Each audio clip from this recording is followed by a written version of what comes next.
All right, so we have Daryl James aboard for part two of the interview that we did before. Part one, if you haven't seen that yet, you can go back and look for it. I highly recommend you do that. Um, Basically, you were talking about how you served at a military base in Cornwall, I believe it was, right, England, and just you did it. You ended up doing a 20 back in there, and you're talking about a lot of the details that you learn from uh, one of the other guys that you were talking to. He was telling you about Jack White, talking about the chrome in the music industry and the adrenochrome in the movie industry and all that. Um, I guess maybe a good place to continue is how much of that 20 and back do you actually remember? How much of that experience that there did you actually end up recalling all the way? Yeah, I mean, I remembered a lot. Robert was the guy who was talking to me. He was my executive officer, and he said I would remember it in real time, is how he put it, which basically means like I really don't know the future. I remember the beginning and the ending. It was weird how it was. I remember the very beginning, and I remember that like coming back, but the stuff in between I really didn't remember. And he said I would remember that in real time, which to me kind of means like as it's happening, as I'm creating new memories, kind of like my other self up there, I can remember them down here. So it's not like I remember things every day because, life is monotonous like anything else. It can be like monotonous. But when new memories, different events in my life that, meant a lot to me, those memories kind of come back and things like that. So, it might be a few days and then, I might be doing dishes or making breakfast or something like that. That's how it kind of feels. It kind of feels like I had a dream and then I'm kind of like remembering that dream in the morning and things like that. That's how memories kind of come back to me.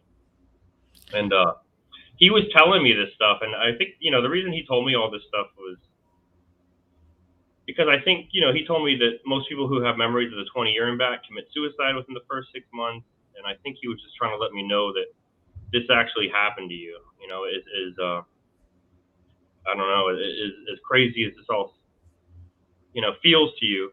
These memories that you're getting are real. These aren't just things that you're making up. So I think he was kind of doing that to make sure I didn't, you know, end my life because he cared about me. And so, I mean, what I remember is I was in after I left Nuki. I went through a looking glass portal to the moon, and for poking the reptile in the eye in the density chamber because I thought it was trying to kill me. I was going to be given 20 years hard labor on the moon, maybe even 40. They could have done that to me because they'll do it up to 40 years because it's not until 40 years where you get a psychological damage from the age regression process. You can only be age regressed about there we go.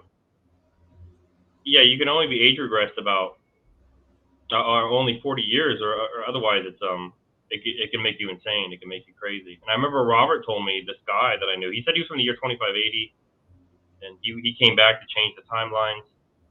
He said I asked him how many times were you age regressed, and he said he forgot. And I said, well, what's like a ballpark? And he said ballpark. He said 17 or 18 times.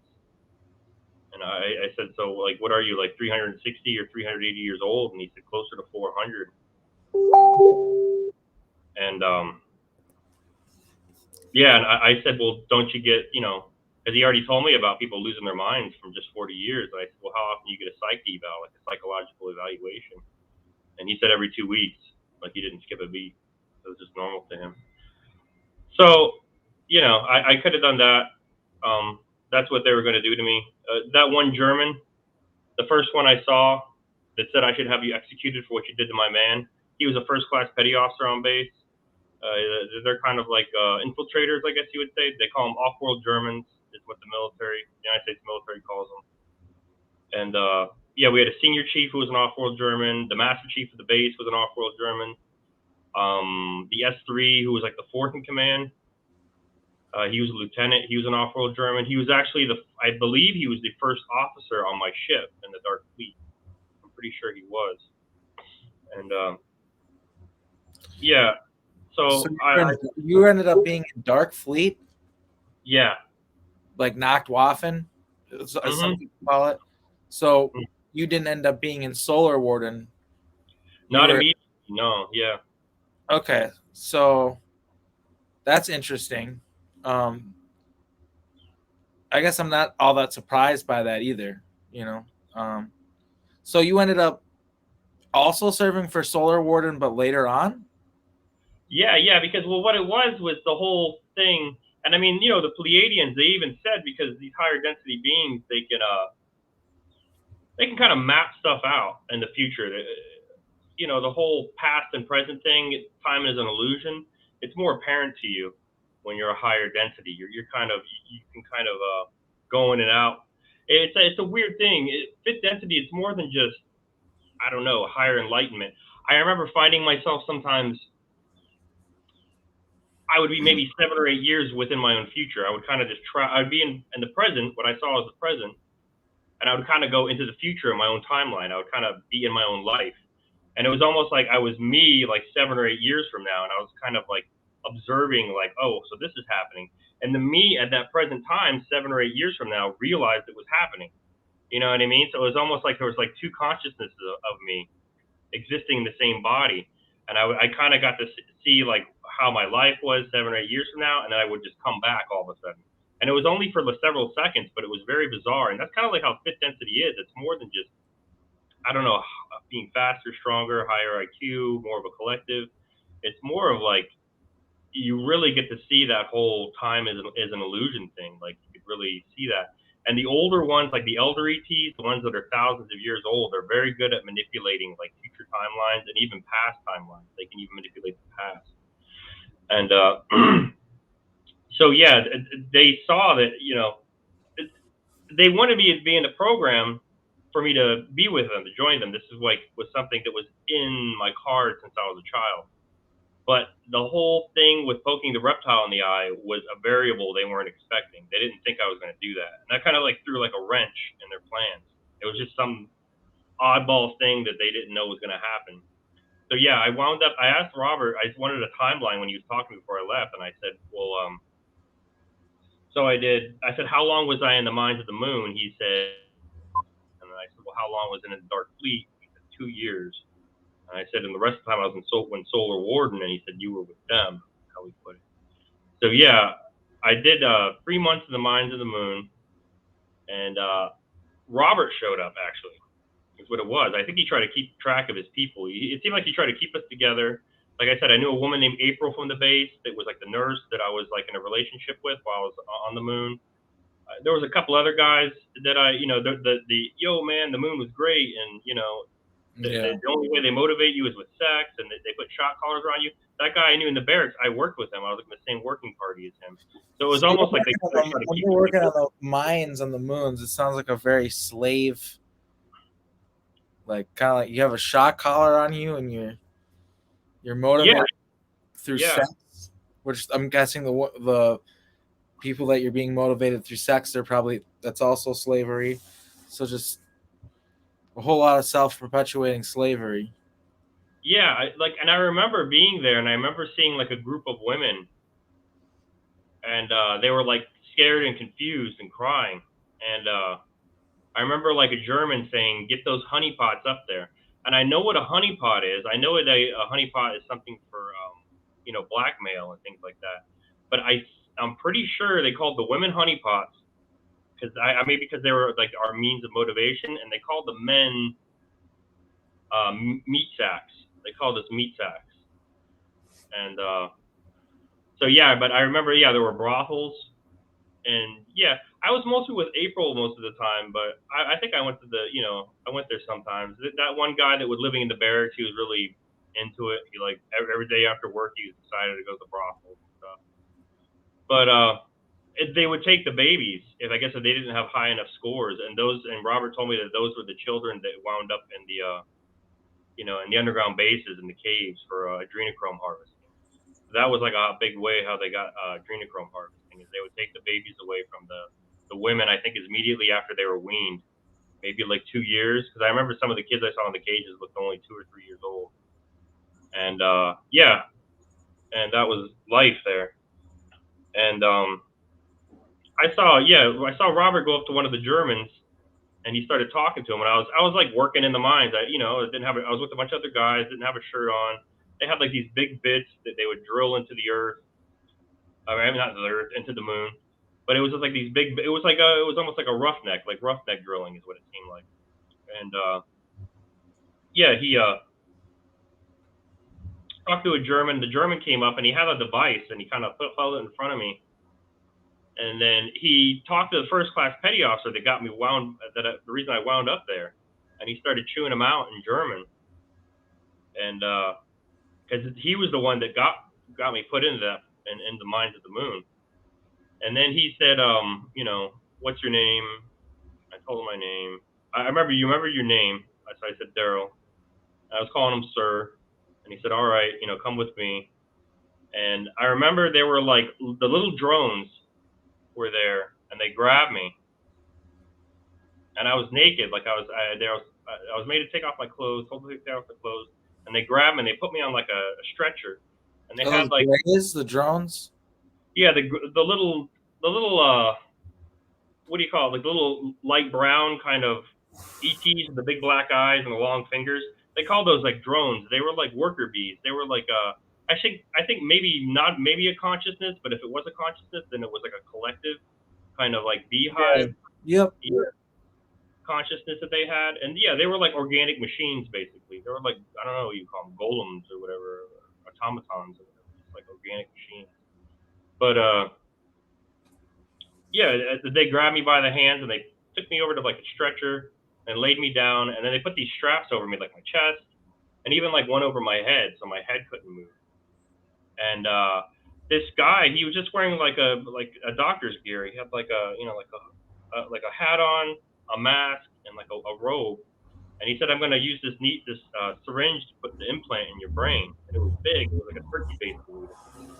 And he put it through like my skull, and I heard it crack, and I felt blood come down.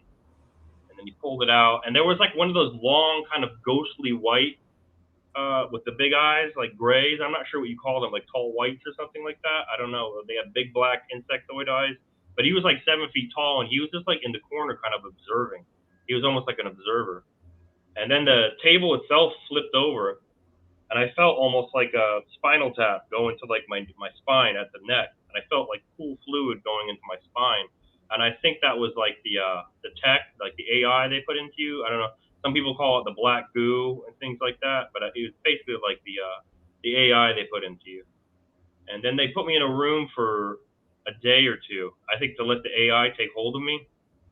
And then they took me out. They sprayed me down with water, and then they put like threw like white powder on me, but it wasn't like alousing, because the German was like, rub it on your face, rub it down your body, rub it in your hair, your pits, your groin, and it was almost like a soap that you didn't have to rinse off. Your body just had to be wet, and then as you were like using it, it just kind of like, I don't know, absorbed into your body or something like that, and it had a pleasant smell, and you were clean. Then he gave me like a big long duffel bag threw there was and he started throwing uniforms and shoes and everything into it. And then I went off, and I was in the Dark Fleet. I boarded a ship, and I was being trained to be a pilot. And in the Dark Fleet, originally I was supposed to be in Solar Warden, but I guess like that's all Robert could really do. He really didn't have that much power, even though he was a captain in the Navy, because it was like the Germans that had the power, and then above them there was the reptiles. And yeah, so I wound up doing that instead. And then they found out that, well, I was actually at the panel learning to be a pilot. A woman was teaching me. This woman I knew. I don't remember her name, but I had my hand on the panel, and that first officer, the one that was the S3 lieutenant on my actual base in England, he was a off-world German, and he wore glasses on Earth, but there he didn't need them. And they would kind of tweak them like here and there, so they all didn't look like Ubermen, is how Robert put it. Some were a little overweight, some were a little skinny. They messed with their metabolism so they would blend in more.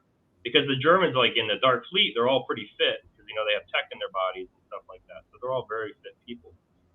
And I had my hand like on the panel of near the piloting station, and he noticed that like my fingers, my nails were long, my picking nails, because I was doing classical guitar. Because when I got there, I already had like a guitar waiting for me, and I had like music and everything like that. Because I told the first class petty officer before I even joined the program, who was like interviewing me, hobbies I used to do, and one of them was classical guitar. And he said, "Well, you'll be an officer. You have plenty of time to practice with your scores. You'll be an officer." He said.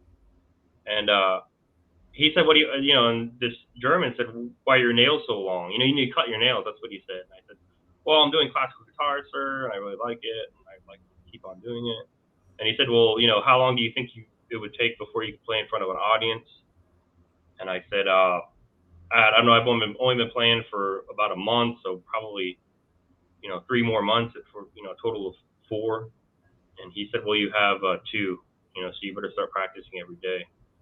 And then they had like a bar area, like the Germans, they had their own private bar, and they would drink beer, like the big, signs, the big old signs, like you see like the German, beer halls and stuff like that.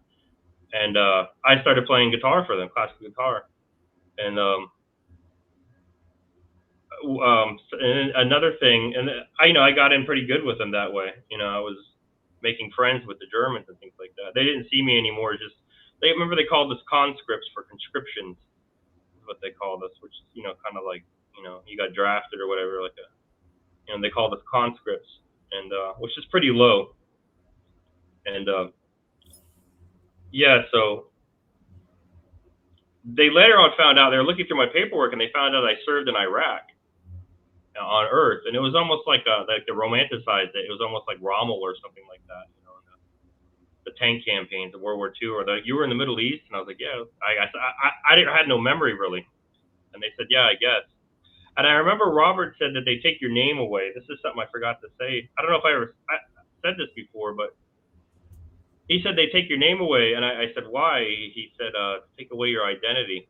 And I said, well, what was my name in the Dark Fleet? And he said, same as mine. And he said, but it was pronounced Robert. And he said, my name was Robert Klinkel. And that was my name in the Dark Fleet, Robert Klinkel. And so yeah, they found out I was in the Middle East, and then they put me into like infantry almost. And we went to like an infantry school kind of thing, like a crash course, where there were 3 of us in like a leadership position, and they trained us like that. Like about 3 of us would be like sergeants, I guess, sergeants or chiefs or whatever you want to call it. And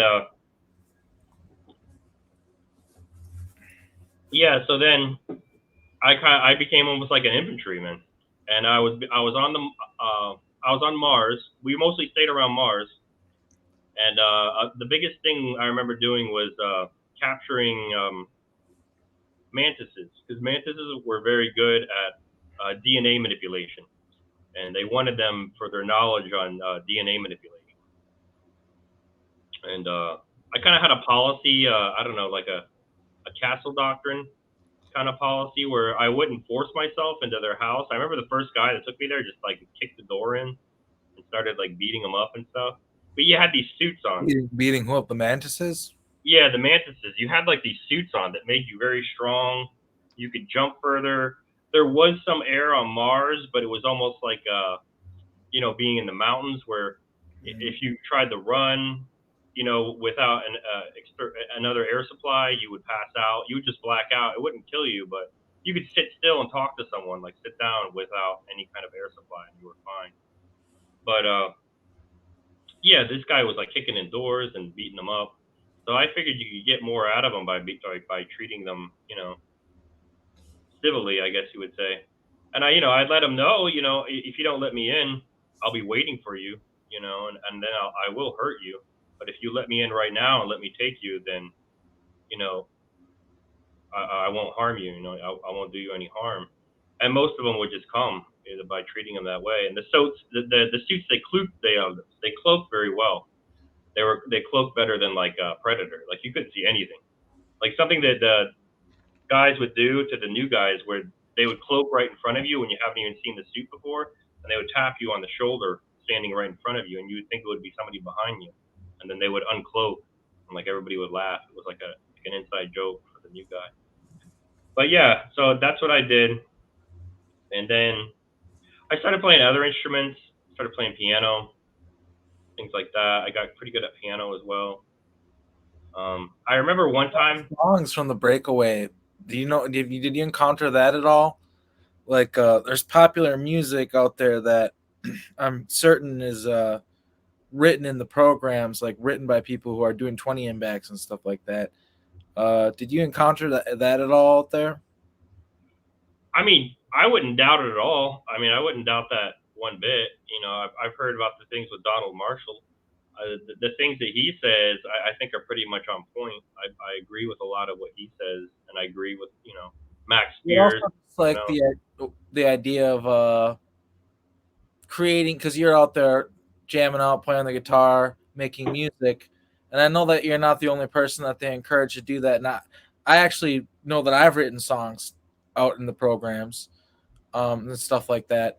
And yeah, I just was wondering if maybe like you heard anything like about that, like because there's stuff like Janis Joplin actually wrote Hallelujah, Leonard Cohen didn't, and just like weird, you find out weird stuff like that when you find out the truth about the music industry. Like it's not what it seems to be.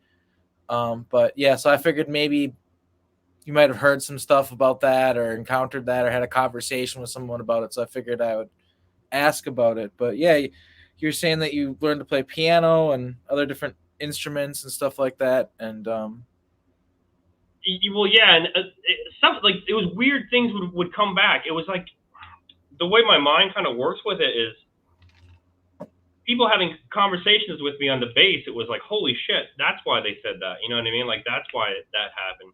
I remember being at the quarter deck one time, and that skinny senior chief was at the quarter deck, and the lieutenant, the S3, the one who was the first officer, he was at the quarter deck too, because they would come back and forth. They'd go through the portals, they'd go back to Dark Fleet. Maybe they'd be age regressed, or maybe they didn't, because they would have to sacrifice a little bit because it only takes about 48 hours before the Earth, although all the poisons and stuff like that, and the air and the food and the water start to affect you, and that's what causes you to age prematurely. So it was almost like a sacrifice they had to perform, I guess, if they wanted to be on Earth. But yeah, maybe they'd be age regressed, or I don't know. But yeah, I remember those two guys, the senior chief and the S3. The senior chief said the S3 said they were talking about Elton John because he liked Elton John. He was like, yeah, I like Elton John. And the S3 says, he's gay, right? And he's like, oh, I didn't know that. And then like the senior chief came up to me and he said, hey, do you like Elton John? And I was like, yeah, he's all right. Like I wasn't a big fan, but he's like, oh, I love him. He's like, you should check him out. But it was like, yeah, it was like because I played Elton. I would play Elton John songs for him and stuff like that on the piano, and yeah, so it was just like he was amazed that I hadn't heard of him before because this is after I already came back and I had my mind wiped and everything else. And I remember him saying to the S3, the senior chief said, "Hey, what's he doing here? He's supposed to be with us now." And like I didn't know why he said that. I guess at the time I had no idea why they said that. And so I got really good at my job. I remember they would say to me before I left for Mars, like especially the S3, he liked me. I started teaching him guitar and stuff like that, and we became kind of friends. And he bought me an electric guitar. I already had an acoustic. He bought me an electric, and I remember before I left that he would always say things like he would check my gear for me and my suit, make sure it was on right. And he said, you might not want to come back, because when you get back to Earth, the reptiles, they're going to tear you apart. They're going to torture you for what you did. For poking that reptile in the eye. When you go back, they're gonna torture you to death. And he said, you might not want to come back. But I used to take a lot of risk. I used to take a lot of risk, and I got the job done well, and they liked that. They liked that, like I took a lot of risk because I figured it'd be better just to be killed there than tortured to death. do you think that they're actually serious about that, or they're just trying to scare you with the fact that the reptilians would do all that stuff to you just because you poked the reptile in the eye? No, like they see us as like scum. Like this, they see us as like it would be like if like an abusive like pet owner's dog bit him or something like that. You know what I mean? So the guy beat him to death or what? You know what I mean? That's kind of, they treat us like animals. They see us like cattle, like animals. You Yeah. know? They don't see us. So if poking, even if it was like a working caste reptile and not like a royal draconian class, it's still like they're so much above us. They see themselves so much above us that yeah, you deserve to be tortured to death for doing something like that. That's how they think. And but yeah, he used to say that to me, so I took a lot of risks. And then one time, a very high-ranking German was like a guest on the ship. Oh, yeah, I'm sorry. It was the reptiles. Yeah, the German was there. That there were like the first command, the second command, and this very high-ranking German, like I don't know, like an admiral, I guess you would say, would be like, or a general. We were all together, and this is like the eating area of the reptiles. And I remember I forgot to tell you, like one of the first things they did to me was they had me come back to like the rear area, the aft of the ship where the reptiles stayed, and it was the first officer, the one I knew. And we went to a separate room, and there was this guy, like a naked man, sitting on a table, and he had long hair, and his hair was in his face. And he said, "Take him." And I went to grab the man by the arm, and he didn't budge. So I kind of like pushed his hair out of his face so I could make eye contact with him, kind of like, come on, come with me. I was trying to be civil with him, and it was me. It was like an exact clone of me, and it hopped off the table. It was like this weird kind of connection you make with a clone when you first see it. It's like a long lost twin kind of thing, and it was like immediate like trust he had in me. And I grabbed him, and then the German officer said, "Come on," and we went out, and we went right across the hall, and I took him, and we went into the eating area, like the dining area of the reptiles, and the head reptile, they kind of look like these ones. They kind of look like the Skeksis from the old like movie, like Dark Crystal. Like they were kind of hunchbacked, and they had like long snouts, and they had Alligator long like? robes. Huh? Alligator like? Yeah, like buzzard-like, but more reptile, more alligator-like, but like buzzard-like as well, like real. And they were like, and it's hard to explain because they were fourth density, so they could do things like they could shift and move. You know what I mean? They're like spirit world. So even if you were fifth density, it's still kind of, you can pinpoint them more, but they're very untangible. It's hard to like uh, set a beat on them to like see where they are. They can kind of shift and move around and stuff, and they're very, I don't know, underhanded that way. You know what I mean? They can Yeah, kind that of, makes a lot of sense. yeah, they're very like spirit world kind of entities is what they seem They could like. probably present themselves as human or something like that pretty easily, right? Yeah, I would, yeah, because they can change their appearance kind of right in front of you, and it's a bizarre kind of thing when you see it. Yeah, I They just can be, figured that's something important to point out. yeah, yeah, and they can, yeah, they can do things like that, and yeah, yeah. So there was the clone was with me, and he grabbed the clone like the head, and there were two others, and they were sitting at the table. There was a long table, and I remember there was like a vaulted ceiling that was clear because they have that technology, and we just invented it. I think 15 years ago, they admitted they invented it, but it was on like Star Trek, like the second one, the second Star Trek movie, where it was transparent aluminum.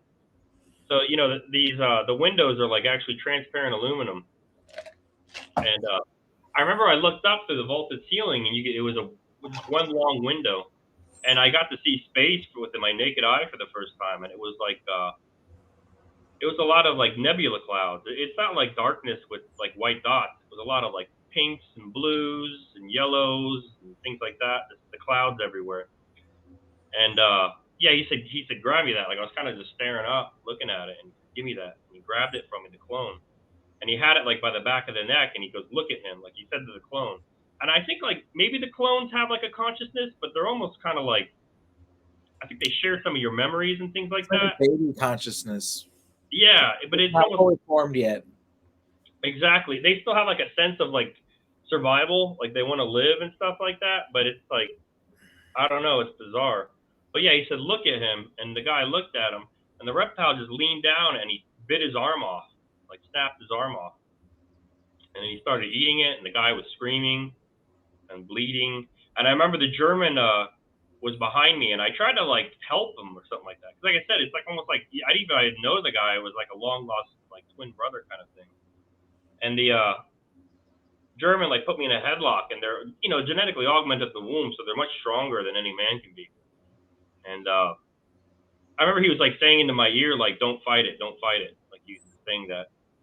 And he finished eating the arm. He was just kind of like an alligator. He like lifted his head up and it slid back, and he was chewing. And he lifted back and he slid back and chewing. And then the guy was kind of woozy. He was losing a lot of blood, and he like slapped it in the face. He like had it by the back of the neck, holding him up. Kind of smacked him in the face. He said, "Wake up, wake up!" And it opened his eyes again. And he said, "Look at him." And he looked right at me, and I looked at him, and he just like leaned in and like tore his throat out, and blood just gushed down his chest. And then he was fighting at first, and I saw his eyes roll up in his head, and he went limp. And then, like without even trying, he was just looking at me the whole time. And I was like, the thing, I kind of felt like that loosh feeling, where it seemed like he was kind of feeding off my emotions and fear. Yeah, it was a loose gathering ritual. They're really into that. Yeah, and he was like watching me. He was like fascinated by like my reaction. It was like he was gazing at me. He was really into it. And yeah, he then after the guy went limp, he threw him right over his head like he weighed nothing, and he slammed on the table behind him, and the other reptiles just started tearing it apart. And then they had me watch that for like a minute, and then he said, "Get him out of here," or something to the German. The German brought me back to my room, and I just went back to my room, and I sat on my bed, and I put my hands in my head, and my head in my hands. I kind of like went down. And I remember I said something like, I think I was better off in the mines of the moon than here. Like I didn't want to be there. So yeah, I think that was like initiation. Maybe they knew that I did that. Maybe it was because they knew that I poked that reptile in the eye and they were being hard on me, or maybe that's what they do to everybody. Because I remember when others would see him, like a form of hazing almost. Yeah, like a way to break you. It was like something they did like the first few days. And I remember Robert told me I died on Mars. The third day I was on Mars. I remember he told me that. And who was Robert again? Robert was, yeah, the executive officer. Okay. It was a very good friend of mine. Like while I was in Solar Warden, he was in Solar Warden as well, and we became good friends. I remember I said I knew you, didn't I, when I first saw him in the office before I left the Navy, and he said you were like a son to me. And oh shoot, I forgot what I was saying. Oh, he said I died the third day I was on Mars. Yeah. And so this is like before I left the Navy, and I said, well, what does this matter? I kind of had like an opinion like that. Like, I don't know if I mentioned this before, but I said, like, what does it matter? Like, I'm already a clone, so maybe I should just kill myself. I'm not even like the real Daryl. So like, what is this? I just have his memories. I'm just like a piece of meat with memories. And he was like, no, you don't understand. He said they were able to salvage your consciousness. And I said, well, what does that mean? I didn't know what it meant. And he said, your soul. He said, if that makes you feel any better, they're able to salvage your soul. I said, what do you mean? He's like, he said they captured your soul and they put your soul in a body that was just like your original in every way. And, it's you. He's like, Daryl, it's you. So that was like a weird concept. So that was the version of you that was on Mars that died after 3 days was a clone? Like the new one. No, the body I'm in right now is a clone. Wow. Yeah, they made an exact replica of me, he said. He said they made an exact replica of you in every way, and they put your consciousness in that body. But it's your consciousness. He said it's you in every way. But and I said, so the Daryl my mother gave birth to, his bones are rotting somewhere on Mars. He said, yeah. He's like, but it doesn't matter. He's like, you learn that once you get to like higher densities. It's the consciousness that matters. It's not the body. But yeah. So he told me that, but yeah, and then I was doing all this stuff, and the reptiles liked me, and I remember, like I said, it was this high-ranking German, and then the CO, the commanding officer, and the executive officer of the Star Fleet I was in. And we went to that same dining area with the reptiles. It was like they never really did this. He was kind of like congratulating me. He said I was doing a really good job. They had to torture me a lot in the beginning because I didn't want to do things. Like, they kind of had you know, a policy where if you didn't surrender, they would just wipe out the entire village. Like if you didn't give them what they wanted. I found that difficult to do, and I would fight to not do that. And they would do, they would do things like they tie you to like a table or a rack or whatever, and they just cut pieces off of you and eat it in front of you and stuff They like that. basically making sure that you're willing to be ruthless and succeed at all costs. Yeah, to just have no emotion and not care about life, other life, not have any kind of compassion or mercy or anything like that. They don't. They see that all that as weakness. That they see all of that as weakness, the reptiles. And so yeah, I got to a point where I just was doing whatever they told me, and so yeah, and I was getting pretty much any mantis they wanted, and um, so they had me in their own little dining area, that same area, and he was saying you've done well. So far, while you've been here, you've been doing very well. He said I'll ask them to be easy on you when you go back to Earth, so they won't punish you as much. You hear that a lot in the Dark Fleet. Even the Germans say that. You'll be punished for this. You'll be punished for this. You will be punished for this. And usually, when the Germans punish you, they just take you to the reptiles, so the reptiles torture you. So they get like a loose feast off that. The Germans themselves usually don't do anything. They usually just give you to the reptiles that they serve. And so I left that room. I said, "Thank you, master." You call them master, the master of the ship, things like that. You call the Germans sir. You call the reptiles master. And they took me out, and then the Germans took me aside to a separate room. And that high-ranking German, he said, "You know what he's saying? It's not true. He's lying to you." He said, they're going to tear you apart when you get back." He said, "We would like you to join the Dark Fleet full time." And I said, I could do that, but I said, "Permission to speak freely, sir." And he said, "Granted." And I said, "Are there horses on your world?" And he said, "I own 2 horses." And I said, "I think horses are beautiful and I like them." I said, I want what you have, sir." And he said, "You want to be an officer?" I said, "Well, if I earn that, then yes." But I said, "I want to be a German." I said, "I want to be able to own land like you. I want to be able to have a German wife, and I want to be able to have German children." And he said, "You could be punished for saying that." And I said, "Well, you're asking me, so I'm telling you." Because there was a German woman that liked me on the ship, a nurse, and we got in trouble before just because at the bar when I was playing music, one time I was singing a song to her or something like that, and I was looking at her and her friends were laughing, and the commanding officer, the German, I really didn't like him. He was kind of like he kissed the ass of the reptiles a lot. He took us out and he was like he chewed us both out for that. But so that high-ranking German, he said, "I'll see what I can do." And a couple days later, they came back to me and they said, "Yeah, you've been granted, like almost like a visa kind of status on their world." And Robert even asked me. He said you were on the German world. He said they don't do that. He said they're very private. When he was talking to me in the office, he's like, "Yeah." And then he asked me. He said, "What was it like?" And I thought about it because it was weird. Like memories were coming back as he was just talking to me. It was strange. And I thought about it, and I said it was like the 40s. Is what I thought. And he said, "Really?" I said, "Yeah." He said, "What do you mean?" And I said men wear suits and fedoras and women wear dresses and pillbox hats. It was like, but they had very like modern technology, like a public transit, like a very modern public transit. But the structures, the buildings looked almost like like a part of Berlin, like parts of Berlin or stuff like that, or Do you remember what they called their planet? I think it was called like New Berlin or something like that. Yep, that's what I thought. Yeah, I think it was called that. They had like sidewalks that could move.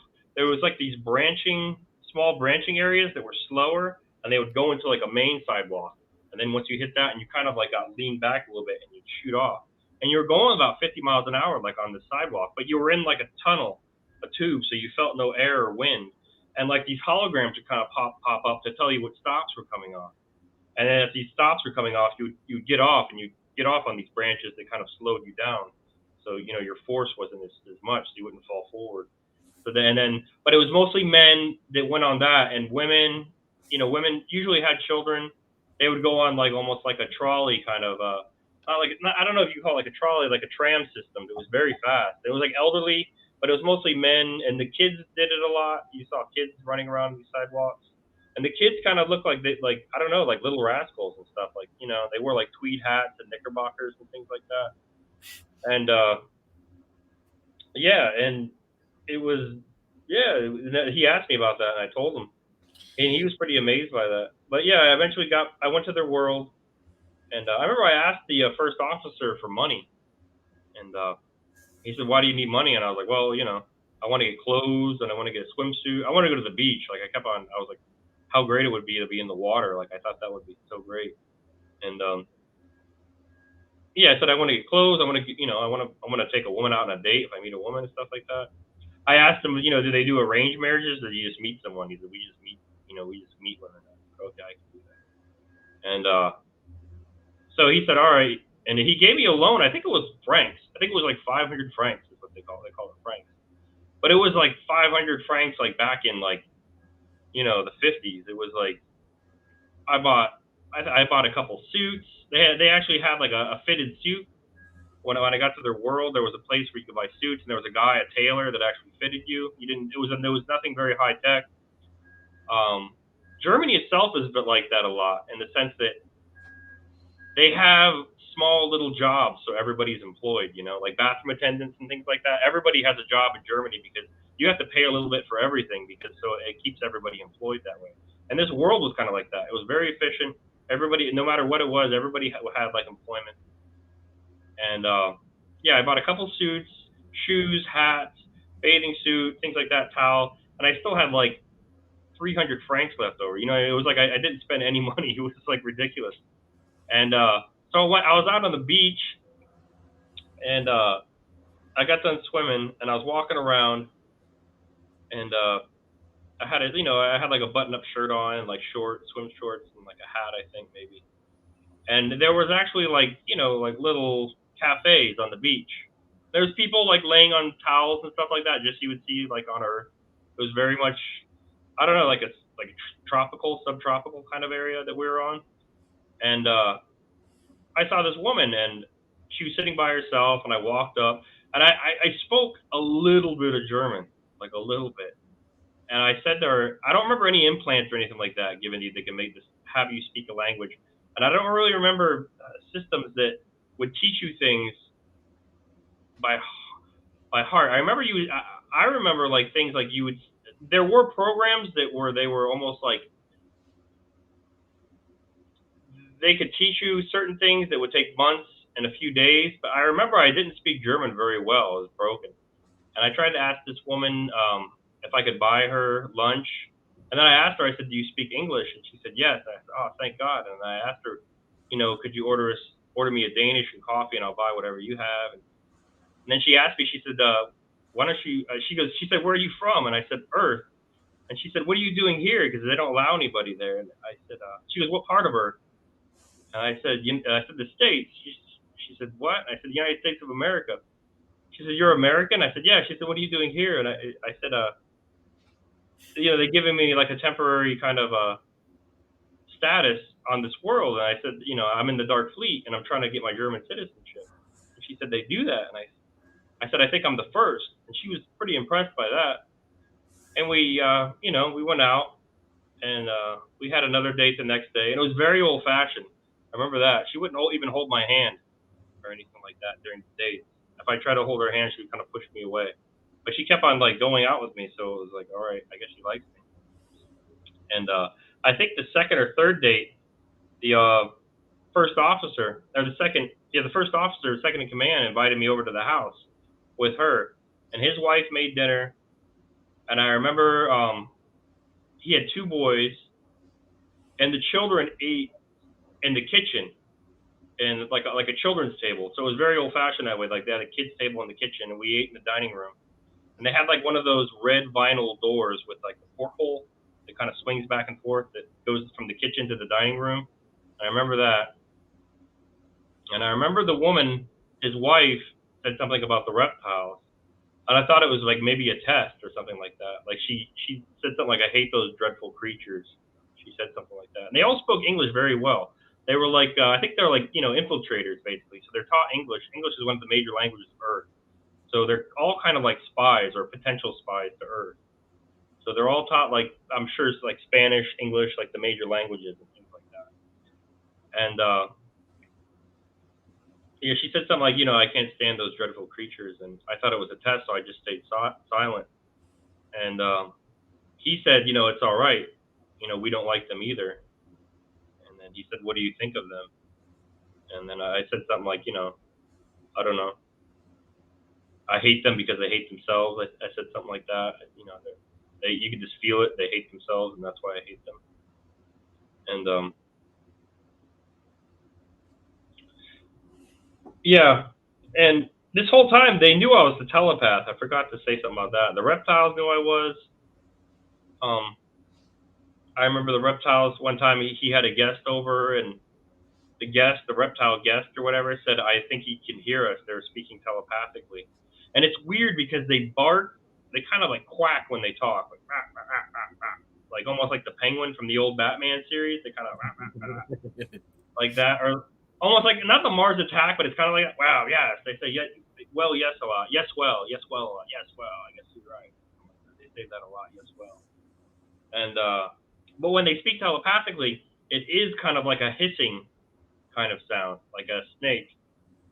And I remember the one said he can hear us, can he? And the other one said, yes, I believe he can, like the master of the ship. And then he came up to me and he said, can you hear me? And I have it telepathically. I said, yes, master. And they got real mad about that. They think that you're lower than them and you can't speak to them that way. They wanted me to speak out loud to them. And they kind of made themselves. They made the room dark. It was weird. They kind of like could do this thing where they could make the room dark, and they made themselves appear larger than they were. And it was almost like drool was kind of dripping out of their mouths and things like that. They kind of made themselves look very intimidating. And he said, I can do to you, and yes, master, and things like that. And then they kind of dropped it. And then the Germans found out I was a telepath. And yeah, so after that dinner, I asked that woman if she would marry me, and she said yes. And we only knew each other for, I don't know, a week. But like I said, it was very old fashioned. It was just, I don't know if they put her up to it. I don't think they did, because I just kind of met her randomly. But like I said, she had never met like someone from another world that was allowed citizenship on their world. And I don't know, she thought I was interesting. And yeah, so she agreed to it. And I got a uniform just like one of them. Before we wore like almost like I think like a black top, but it was like the pants were separate when you were like just a conscript. But then when you're in the Dark Fleet, you got pretty much like an SS uniform. They gave me like an SS uniform, and I was, kind of learning German. I asked to get like a 30-day honeymoon and stuff, so she could teach me after we were married. And the admiral that I knew, he agreed. And then one day, we were deployed again back in the Dark Fleet. And when I came back, I was to be married. And then when we were on the ship, the first officer came up to me and he said, we're going to see the people we've been fighting. And he said, they're not going to attack the master, but just in case, be ready. It's kind of like how he put it. He said, they're not going to do it, but just in case, be ready. So we docked on this. It was almost like a space station. It's like a smaller craft, and we like docked to like the space station. And it was, I don't know, it was like a rectangular structure, almost like a building, like a skyscraper, but it was out in space. It was like close to another world, I believe, but it had like these two windows on the sides, and the back were solid.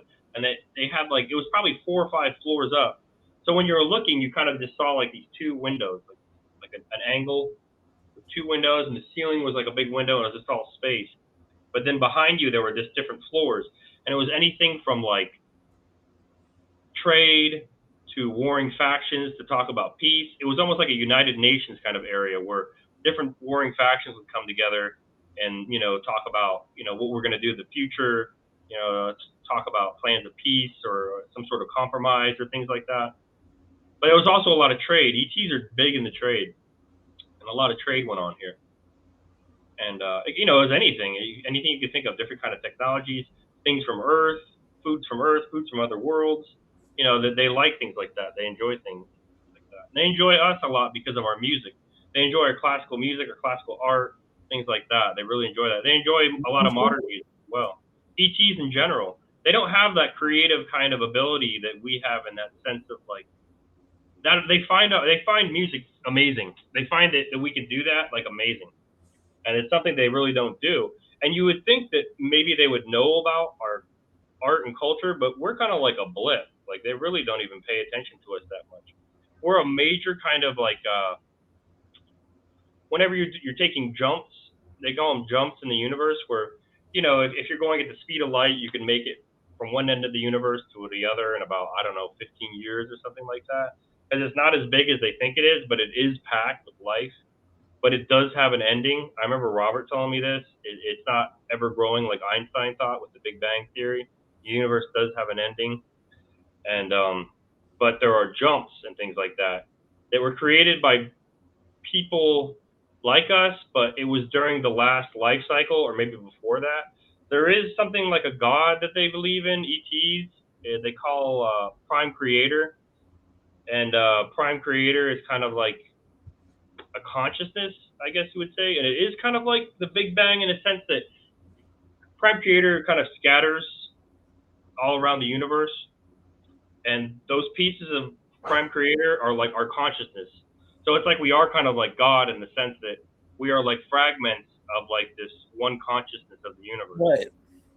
And at the end of like, and it might as well be eternal, because even for ETs, it's a long time, and they really don't know how. I think they think maybe 7 or 8 cycles this has happened before, and then eventually Prime Creator will call us all back home, and they actually do call it, ETs call it Kingdom Come. They do have an expression called like Kingdom Come, and that's when like Prime Creator calls us all back home to be one consciousness and experiences all of our experiences. And that's kind of like what the point of life is, in the sense of like the meaning of life is it's not supposed to be good or bad or happy or sad, and you're not supposed to enjoy it thoroughly. But it is considered like a bad thing to kill yourself, because you're denying yourself the experience. Because the point of like life, as far as they can tell, is like the experience. Like you're supposed to you're supposed to be part of this experience, and no matter sometimes it's good and sometimes it's bad, but that's not the point. The point is the experience. And so yeah, that's something I learned about. That's kind of like, if you want to call it religion, that's the most they have. But yeah, so I was on this ship or on this station, and when I was there, it was unbelievable. I really thought all there were us, because I had no real memory of anything. I thought there were the reptiles. I thought there were like grays, those tall white things, and us, and that's really all I thought there was. And then all these different kinds of ET on the space station. yeah, it was crazy. And the best I could say is like the ancient Egyptians didn't imagine any of that, because I saw like canine people, I saw like humanoids, I saw like feline humanoids, I saw avian humanoids. I saw most of the stuff I saw was very small. There were like these smaller beings, and that was a majority of them, like about 2 or 3 feet tall. Most of the stuff wore robes, and they would scurry around really fast. And the taller beings would it was kind of like an unspoken rule. They walked very slow, so these smaller little beings would kind of weave around them, and they were very fast, and they would be walking around. One of them I remember looked almost kind of like a Chewbacca kind of thing, except for its hair was kind of brushed away from its eyes. It had like very big eyes, and it had like little fangs, but it was only like this big. It was just like a little furry thing, and it had a robe on. And I remember I saw, what are they called? Is it the Arcturians? The very deep blue with like black eyes, and their eyes look like swirling galaxies, like swirling blue galaxies. Or yeah, Arcturians, not the Andromedans. They're Arcturians. I saw one of them, and he looked right at me, and he smiled, like, yeah, a very pleasant smile, and he looked right at me, or she, I couldn't tell. And all of a sudden, these two like Nordics came up, is what the military called them. They were wearing like the blue uniforms. It was a man and a woman, and this is kind of like how they do negotiations. It's the woman comes up first, and she kind of like compliments them and like, you know, wines and dines them and things like that, and then kind of pleasantly tells them something. And if they don't listen, then the man comes in and he gives like the official set of laws or rules that were broken and why you need to rectify this. And so I was standing next to the first officer. The master of the ship was there, and the captain, you know, the head German, was right behind him like he always was. The master came up, and this woman came up, and the woman started talking about, and I didn't know what they were talking about. I was still kind of looking around and everything. And I remember I was saying to myself over and over again, you have to remember this. You have to remember this. You have to remember this. Because I remember the Germans and stuff, they said, like, you're not going to remember any of this anyways if they hurt you and things like that. Like, you're not going to remember this. Your mind's going to be white, so it doesn't matter. But yeah, I kept on telling myself, you have to remember this. And because I was just amazed at all the stuff. I was at all the different beings I saw. And yeah, she came up and they were talking about like cargo. I think is how she put it. She said, you know, the cargo belongs to us. You took the cargo away from us, and you knew that you shouldn't have done that. And the reptile said something like, well, we invested so much time and resources into the cargo, it rightfully belongs to us now. And then the man came forward and he had a smart glass pad and he showed him like, these are the laws you broke. You know, if you don't, you know, give the cargo back to us immediately, it will be considered an act of war. The reptile he read it like very, you know, meticulously. He put his hands behind his back and he was just reading it and reading it. It took a while. And then he threw his hands up in the air and just walked away. And then the woman came up to me and she said, you're coming with us now. And I looked at the first officer and he nodded his head. And I looked at her and I said, well, can I get my things? And she said, yes, hurry. And I ran back to the ship and I grabbed my guitar. And I noticed I really didn't know anything except for my guitar and my sheet music. And I went back to the first officer, and I think the woman's name was Helen. I knew, the German woman. And I told him that, you know, tell her that I'm sorry, because I was still property, like I was still a slave. I really didn't have any kind of say so. And I said, you know, the electric guitar is still in there. I'm giving that to you. And I shook his hand, and then I went with them, and I followed them. And we went to a ship that looked almost kind of like the Billy Meyer beam ships. I remember that, like a polished metal kind of flying saucer kind of ship it looked like. And I walked into it, and there was a rear part, and I was in the rear part, and there was like a big bench. All, you know, it was round. It was like a big round bench that you sat on, and there were no rivets or welds or anything like that. It just looked like poured metal, like poured into a mold. And I was there by myself for a long time, and then eventually, like, a door opened from where the you know, the piloting area was, and the man and the woman came out, and they both sat down. And the woman sat down, and the man was like kneeled down in front of her, and they were kind of like looking at me, but not trying to act like they were looking at, like, looking back and forth, but looking at each other. And telepathically, they said, the woman said, he looks disturbed, and the man said, wouldn't you be if you had to live with them? And when he said that, I looked over at them because like I heard what they said, and they both, like, it was weird. At the same time, they were like looking at each other, and they both like turned their head and like cocked them towards each other, and their eyes were very wide. So it's like they like looked over and they like looked at me at the same time, and it was like almost like a bright white came from them. A bright white light came from them, and all I could see was like their eyes. It was like they're showing me like their true selves or their consciousness or whatever, and it was like very intimidating. And I just kind of like looked away and I put my head down, and the man came up and he kneeled down in front of me and he said, "Can you hear what I'm saying to you?" I'm like, I said before, if you just say yes, they'll ask you again. So I said yes, and he said again. He said, "Can you hear what I'm saying to you?" And this time I nodded my head. And then he stood back up and he kneeled down in front of the woman, and you can kind of focus in on somebody and have a private conversation. So then I couldn't hear what they were saying. It was like they were focusing more in on each other, and they were having like a private conversation. And then she said something like, "We're going to take you someplace to be healed."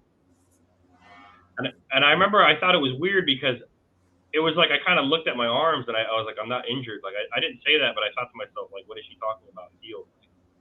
we're going to take you somewhere for healing. She said. I didn't understand what she meant, but she meant like spiritual, like healing, because I had a lot of psychological damage from the reptiles.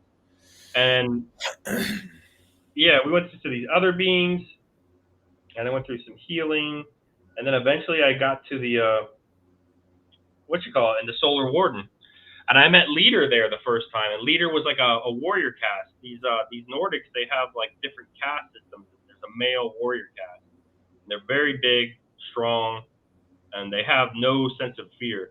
Like the other ones, they have like a sense of like self-preservation, and they don't want to die. They're not like terrified of it, but they if they can avoid an unwinnable situation, they will. But the warrior caste don't have that mindset. They're not afraid of death at all. It's bizarre. And but they have like a sense of humor. They're more like us in the sense that you can joke with them. But the other men, they don't really. They laugh sometimes, but the warrior caste will kind of bust each other's balls and things like that. You know what I mean? They'll kind of razz each other. But yeah, so I saw him. This one man. He came up to the warrior caste. He gave him like a smart glass pad, and he looked at it, and he looked at me, and he said out loud, he said, "You're not going to be in any trouble, are you?" And he said it really deep, and I said, "No, sir." And he said, "Good."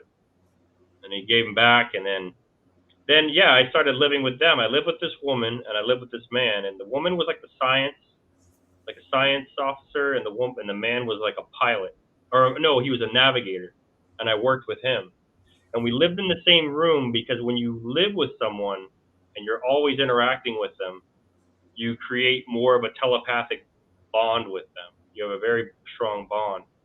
And the first day, the man was just basically talking to me.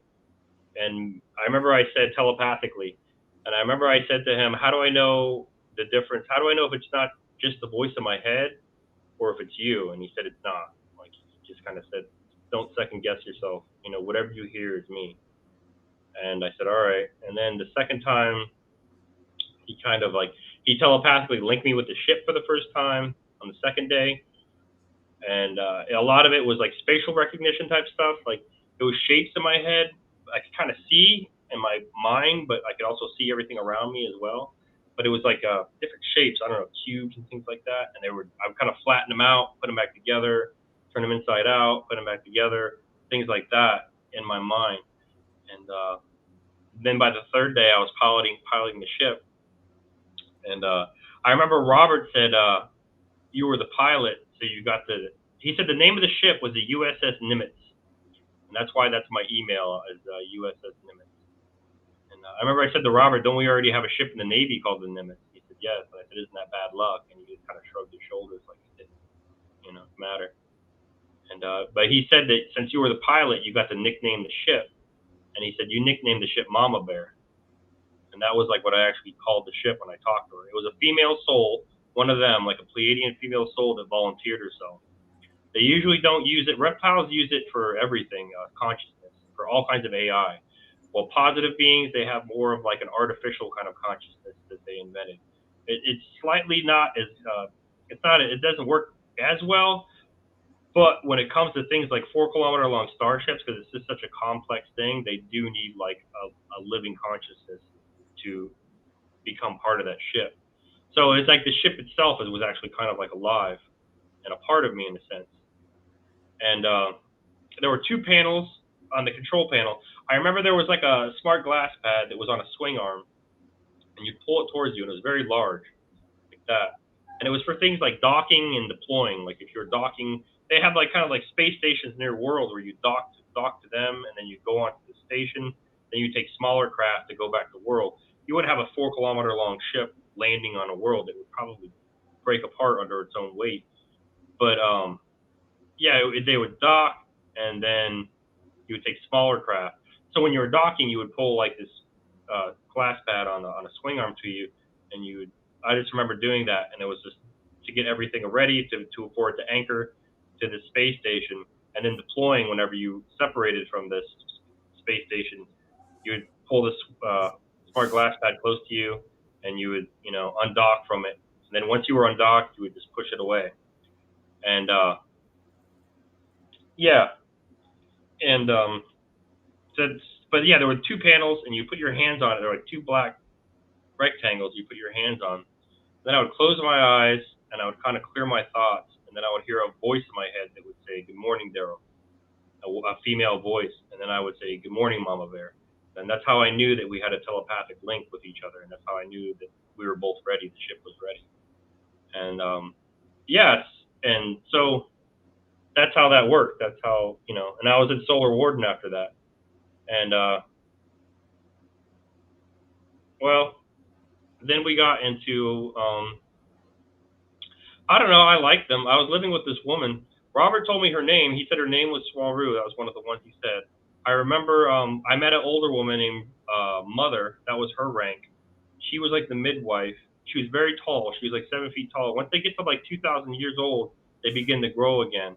And she had very large cheekbones. Like their bones keep growing, but their skin doesn't. So they get kind of like, I wouldn't say like translucent kind of skin, but they get that kind of like that look when somebody is on the verge of getting too much plastic surgery. Like their cheekbones get very big and their skin looks kind of stretched because their skin doesn't really grow, but their bones grow. So, the skins look kind of a little bit stretched, and she had silver hair, long silver hair. She wore like a white and gray kind of robe. I think she had some sort of like a necklace, but she was like the teacher and the midwife on the ship. I remember that. And I remember that if a woman was like giving birth, the older ones, like Mother, and she had a husband named Elder, and he was kind of like the judge. Like if there was any kind of like disputes or anything like that, he would be the one to kind of like settle any kind of a dispute. And she was kind of like a family therapist. If there's problems with families, or because they don't have it as much as us, but there can be, can this relationship continue on, or should you just see someone else? And there wasn't like any kind of, they lived so long, there wasn't any kind of till death do us part with them.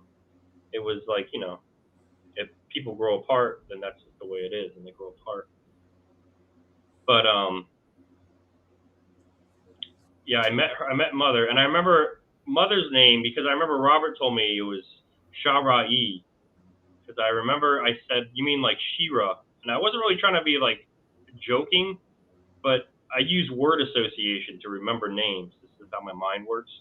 And he said, "Yeah, I guess, but that's how I remember that. Like it was Shara'i was Mother's name, and La Cha Cha was their king's name. They had a king on their world. They had a queen as well. And Swaru was the woman I knew. He said that was the one you loved the most. He named me like a lot of different women, and I was writing them down on this notepad, this 3M like notepad, but I eventually threw it away because it was driving me crazy because I was reading it every day while I was processing out of the military. But I remember that, and they're not like nudists or anything like that, but they're not ashamed of their bodies. And she used to do things like take off her clothes and go to the shower. They would sleep naked and they would just go to a shower and they would shower. They walk to the shower naked, the man and the woman. They didn't really care. And they could read your thoughts, so there's no like, secrets among them.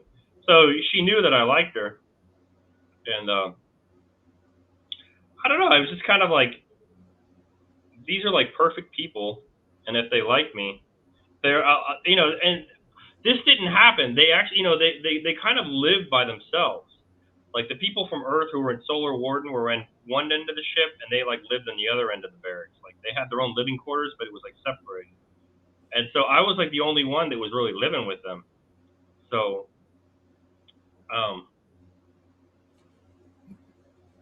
yeah, like I would tell, I just kind of got to a point where I started telling her like, I think you're beautiful, and I'd like to have children with you. When you're like fit density, there's not really like a lot of, because everybody's a telepath. There's not really a lot of beating around the bush about things. You just kind of tell someone what you're thinking, and that's just how it works.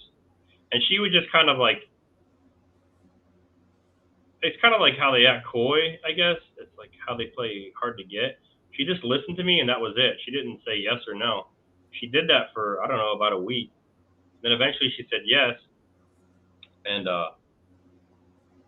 she started taking off like her uniform. She had that blue uniform on, and it's like one solid thing, but when they open it up, it just kind of opens up. And she laid down on the table, and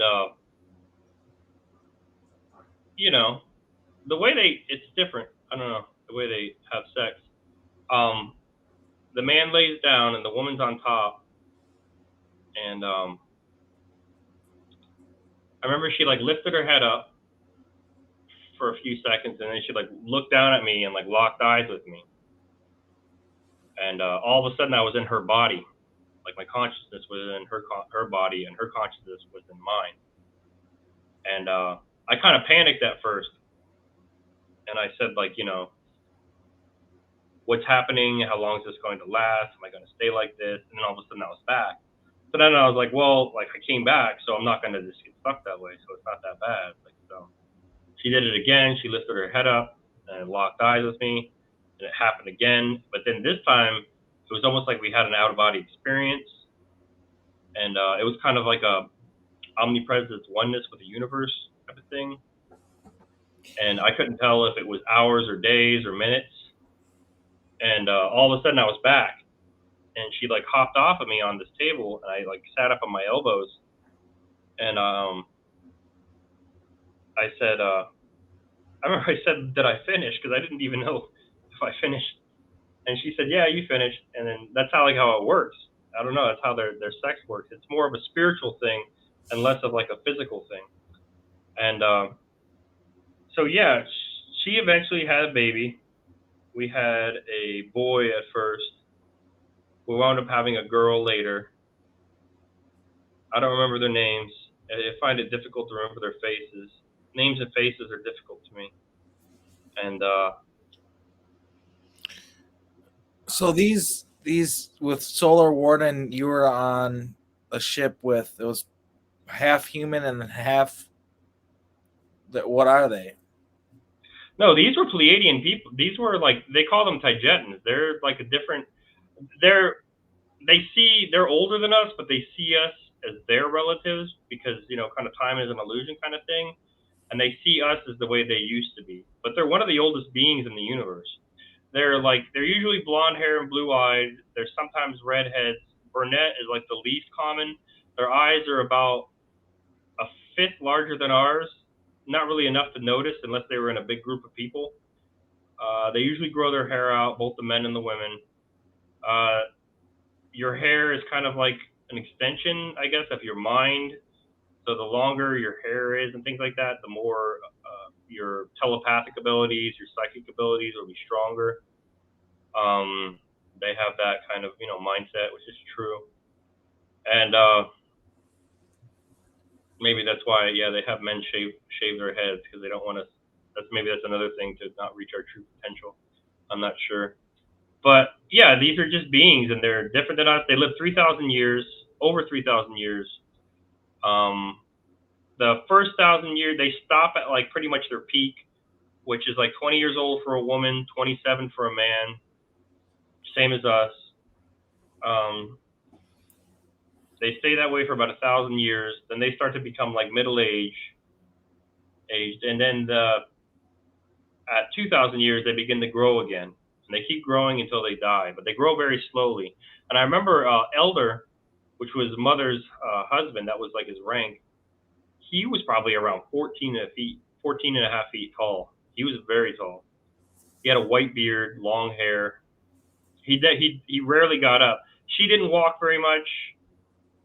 They might walk. She walked from like point A to point B, but he just stayed in his room. He was so tall, he was too big for the ship. Pretty much just stayed in his room. And yeah, they're not really half human. I mean, they share the same kind of similar traits to us. I think only like I think it's less than 2% of people from Earth though are genetically compatible with them. And I believe Robert told me it was most of the people were like northeastern European, kind of like Finland, the Baltics, like that area, like Lithuania, Estonia, Latvia. Those are the most genetically uh, identical people to them. Um, what else? Yeah.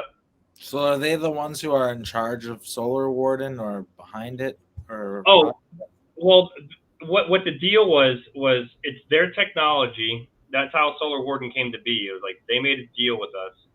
They helped us in a war a long time ago. What is it called with the ancient Hindu, where the gods fought?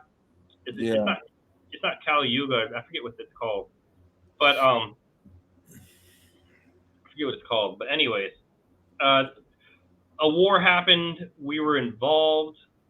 But we got outside help. But we fought as well, and that's why the reptiles were driven underground. And that was like part of the policy.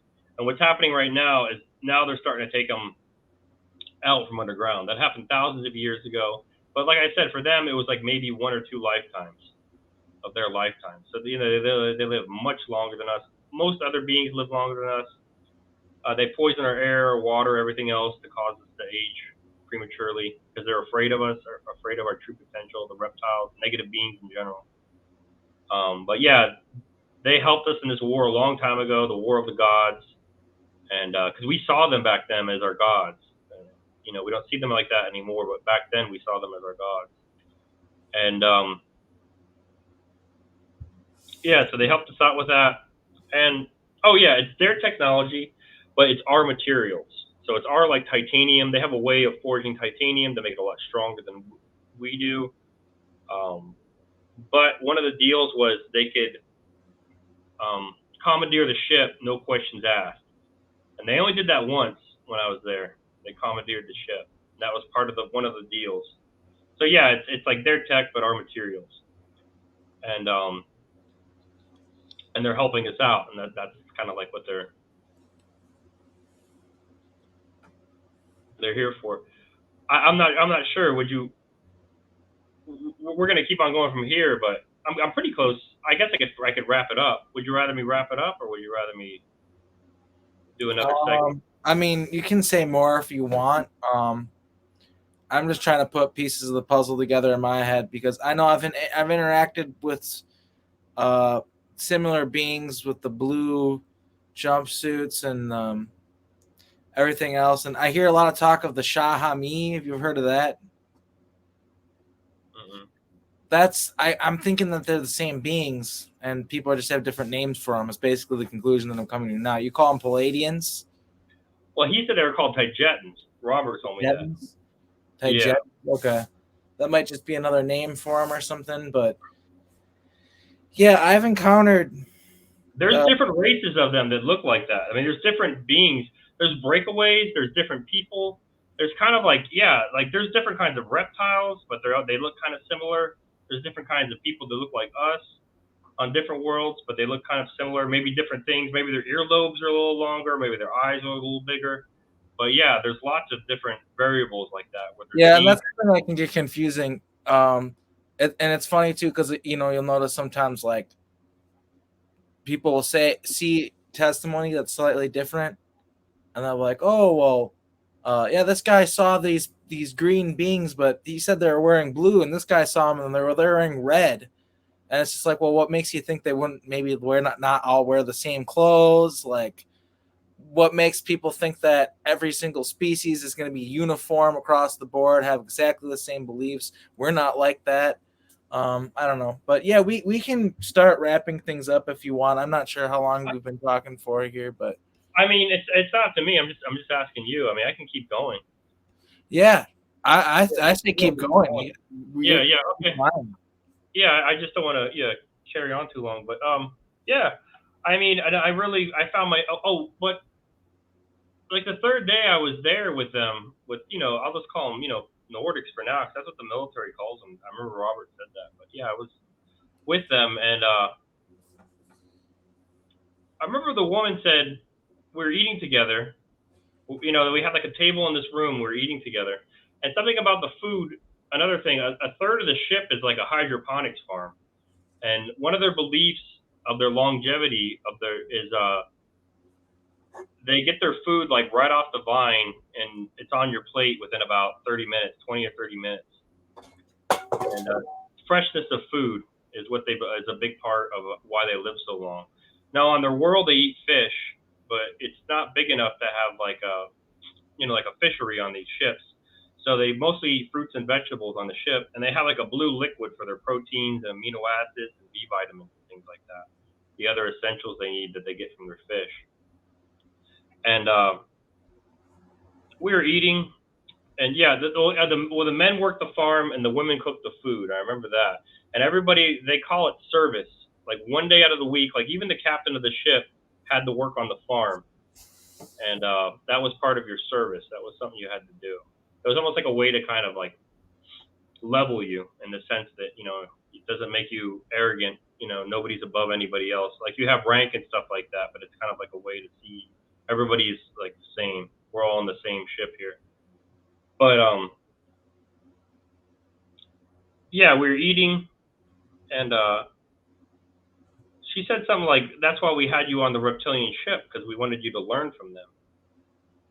And I wasn't supposed to be on the Mines of the Moon, but I was gonna go in a Dark Fleet no matter what, because they wanted me to learn. And I got really upset, and I said, "You knew I was there the whole time, and you didn't do anything like to help me?" And she said, "Yeah." And I was pretty pissed, so I got up and I picked up my guitar. I hadn't played it since I had been there. I started playing. I don't know what I was playing, but I started playing something. And when I stopped playing and I looked up, they were both just like, they moved their chairs and they're sitting right in front of me, and they were just like, their eyes were really big. Like they do this thing where like when something really catches their attention, they go, their eyes drop, their mouth drops, their eyes get huge, and they just stare at you, and their head cocks back and forth. And the man said, "How did you do that?" Like they don't have like that concept. And I think it's maybe because our lives are cut so short that maybe when it comes to things like art and music, we have more of a sense of expression in that way, just because we know it's so short. Because for them, like 80 years old is like when they consider themselves like adults, when they're finally done with their education and their school, and they're ready to go on the ships. Like around 40 years old is whenever they start like an apprenticeship program when they go on the ships, and they're not considered like ready to work completely by themselves until they're around 80. And yeah, I got upset, and I threw I said, "That wasn't for you, that was for me," and I threw my guitar on the bed and I walked out. But yeah, eventually, I forgave him and stuff, and I kind of they have like a bigger picture thing where it seems cruel to you, but they're always 8 steps ahead. You know what I mean when it comes to what they have planned out for you, things like that. And it's difficult to see it, but it's something that they can do. And yeah, so that was like the first time I ever saw them witness music, and they thought it was amazing, and it really, that's something that they do. And they had almost like a family day, and once a week, like I said, mother would take care of the kids during the week, and she was like the school teacher, like the headmaster of the school, and she would teach the kids about their past lives, and that's how they learn. So basically, any past life you had, any position, career, whatever you want to call it, that you had in a past life, you could remember it. They teach you how to remember it, so you know how to do it already. Even when you're a small child, you know how to do certain things. But they still want you to do it physically until they know you're an absolute expert. They want everybody, pretty much everyone on the ship is an expert at everything. They all know how to do everything on the ship. And oh yeah, when the women are giving birth, I didn't finish this. I don't think. I think I went off to somewhere else. They'll just stand up out of the blue because mother, it was an older one, and it was so telepathic she could just get a hold of like all the women on the ship. And they would stand up out of the blue from like their workstation, and you would say like, "Where are you going?" And they would say, "I'm going to witness." That's what they called it. And it was when the women gave birth, all the women would come and witness the birth. And a man would come by and just replace them, because he already knew like how, whatever that position was that they left, the man knew exactly what to do. Like I said, they're all experts. And that was something that he did. And I remember after Swaru gave birth to the baby, she said, beforehand, she said, "I'm going to change once I give birth to the baby." And I thought maybe it was just, I don't know, she's just going to change a little bit emotionally or something. I really didn't know. But she became like very obsessed with the baby. Like they don't work, for months. It's for 10 months they go through like a bonding period with their baby, and it's just something that's part of them. And the men, they go through like a rutting period every 6 months for about 2 weeks. So it's almost like it's not really like a social thing, but the men just will have more than one wife or partner at a time. It's just the way it is. And I remember whenever you get more than one, the men will come up to you and they'll say, "Well, who is your queen?" In other words, like, which one do you trust the most? Which one do you love the most? We have to relay kind of any information to you through one of your wives. Which one should we go to? It's kind of like that. And yeah, so she stood up, or she had the baby. I'm sorry, and she was just, holding the baby and just kind of like establishing like communication. I think that's how they teach them to speak. Is they go through this long bonding process, how to communicate telepathically. And yeah, they eat with the baby, they sleep with the baby, they're always with the baby. And it was kind of like I didn't know what was happening. Nobody told me what was happening, and it was kind of driving me crazy. I couldn't hold my son, and it was aggravating. And it was a few months, and after a while, I said, and I thought something was wrong with her. I thought something was really mentally wrong with her, like, 'cause she wasn't talking to me. It was just a couple words here and there if I asked her something she would say. I didn't know what was happening, and I tried to, like, hold him, and she was holding him, and I tried to, like, I put my arms around him, I put his arms around his head, and I was trying to take him from her, and she hit me, and they're very strong. She punched me or something, like, very fast in the head and knocked me down. I wasn't ready, and I was gonna get up, and like walk towards her and say, like, what is wrong with you? Why did you hit me? And when I got up and I started walking towards her, she just started screaming at the top of her lungs. She was holding the baby and screaming, and like a crazy person. And I just turned around and I walked out. They never do that. They rarely talk. So when you hear them like do anything verbally, it's unsettling and upsetting. And I remember I asked the co-pilot or the navigator if they do like hand-to-hand combat kind of training a lot. And I asked him if he wanted to train after we got off work, and he said, "All right." And he was throwing me down. The men are way much stronger than any man on earth, and he was throwing me down and stuff like that. And they don't take it easy on you at all. And I remember one time I started like punching him. And you're not really punching, like open hand hitting him. So he was throwing me down harder. When you're training, you're not supposed to do that. And one time when he threw me down, he tore one of my nails, like snagged onto his uniform or something, and tore it right down, to the skin. And I turned around and I grabbed it and I was cussing and yelling. And he said, "What's wrong?" And I said, "When you threw me down, I really hurt myself. Like I tore off my nail and I really hurt myself." And he grabbed me by my shoulder and he turned me around. And they can kind of do this thing where they'll look right into your eyes, and he said, and they could, you tell the truth. And he said, "What's wrong with you?" And I said, "When you threw me down, I said, there's something wrong with Swaru. She had her baby, and she won't talk to me. I think she's lost her mind." And I tried to hold the baby, and she punched me. And he said, "You need to talk to Elder, because they don't deal with it. They just allow Elder deals with that stuff." And so I went over there. I said, "Will he be ready for me?" He's like, "Yeah, I'll let him know."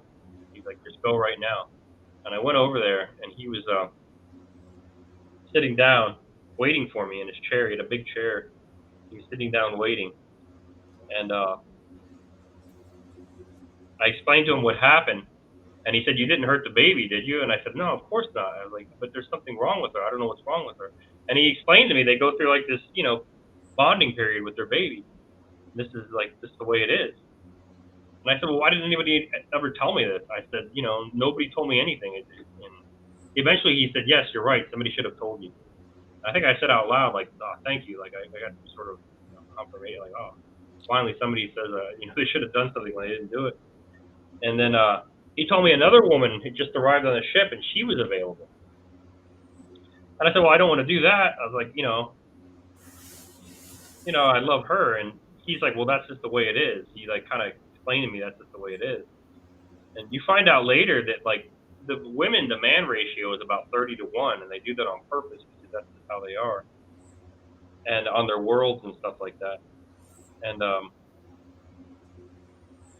so I got involved with this other woman, and we had a daughter together. And then mother eventually, months went by, and then mother called me to her room telepathically, and I came in. She said, Swaru is done bonding with the baby. She said, you can go back to her now. And I kind of thought, like, I was with this other woman, I don't want to do it. So I said, I'm with her now, and, I'm faithful to her now. And she's like, and it was weird. She kind of did this thing where she leaned in, she like leaned close to me, and it felt like, I don't know, it was just like this overwhelming warmth of like unconditional love kind of feeling, like it felt like an unconditional love. And she like put both her hands on her knees, and then all of a sudden I just kind of snapped out of like my anger and my own whatever it was, being silly. And I said, yeah, you're right. I said, you're right. I'll go back to her. And it just changed my mind. It was like the first time something like that really happened to me, where somebody could really just change my mind like that. And so I went back. I met the baby, and she's like, would you like to hold the baby? And she was fine. She was completely fine now. And I held the baby, and then, yeah, that's how it wound up. I was with both these women, and eventually became 3 women. And then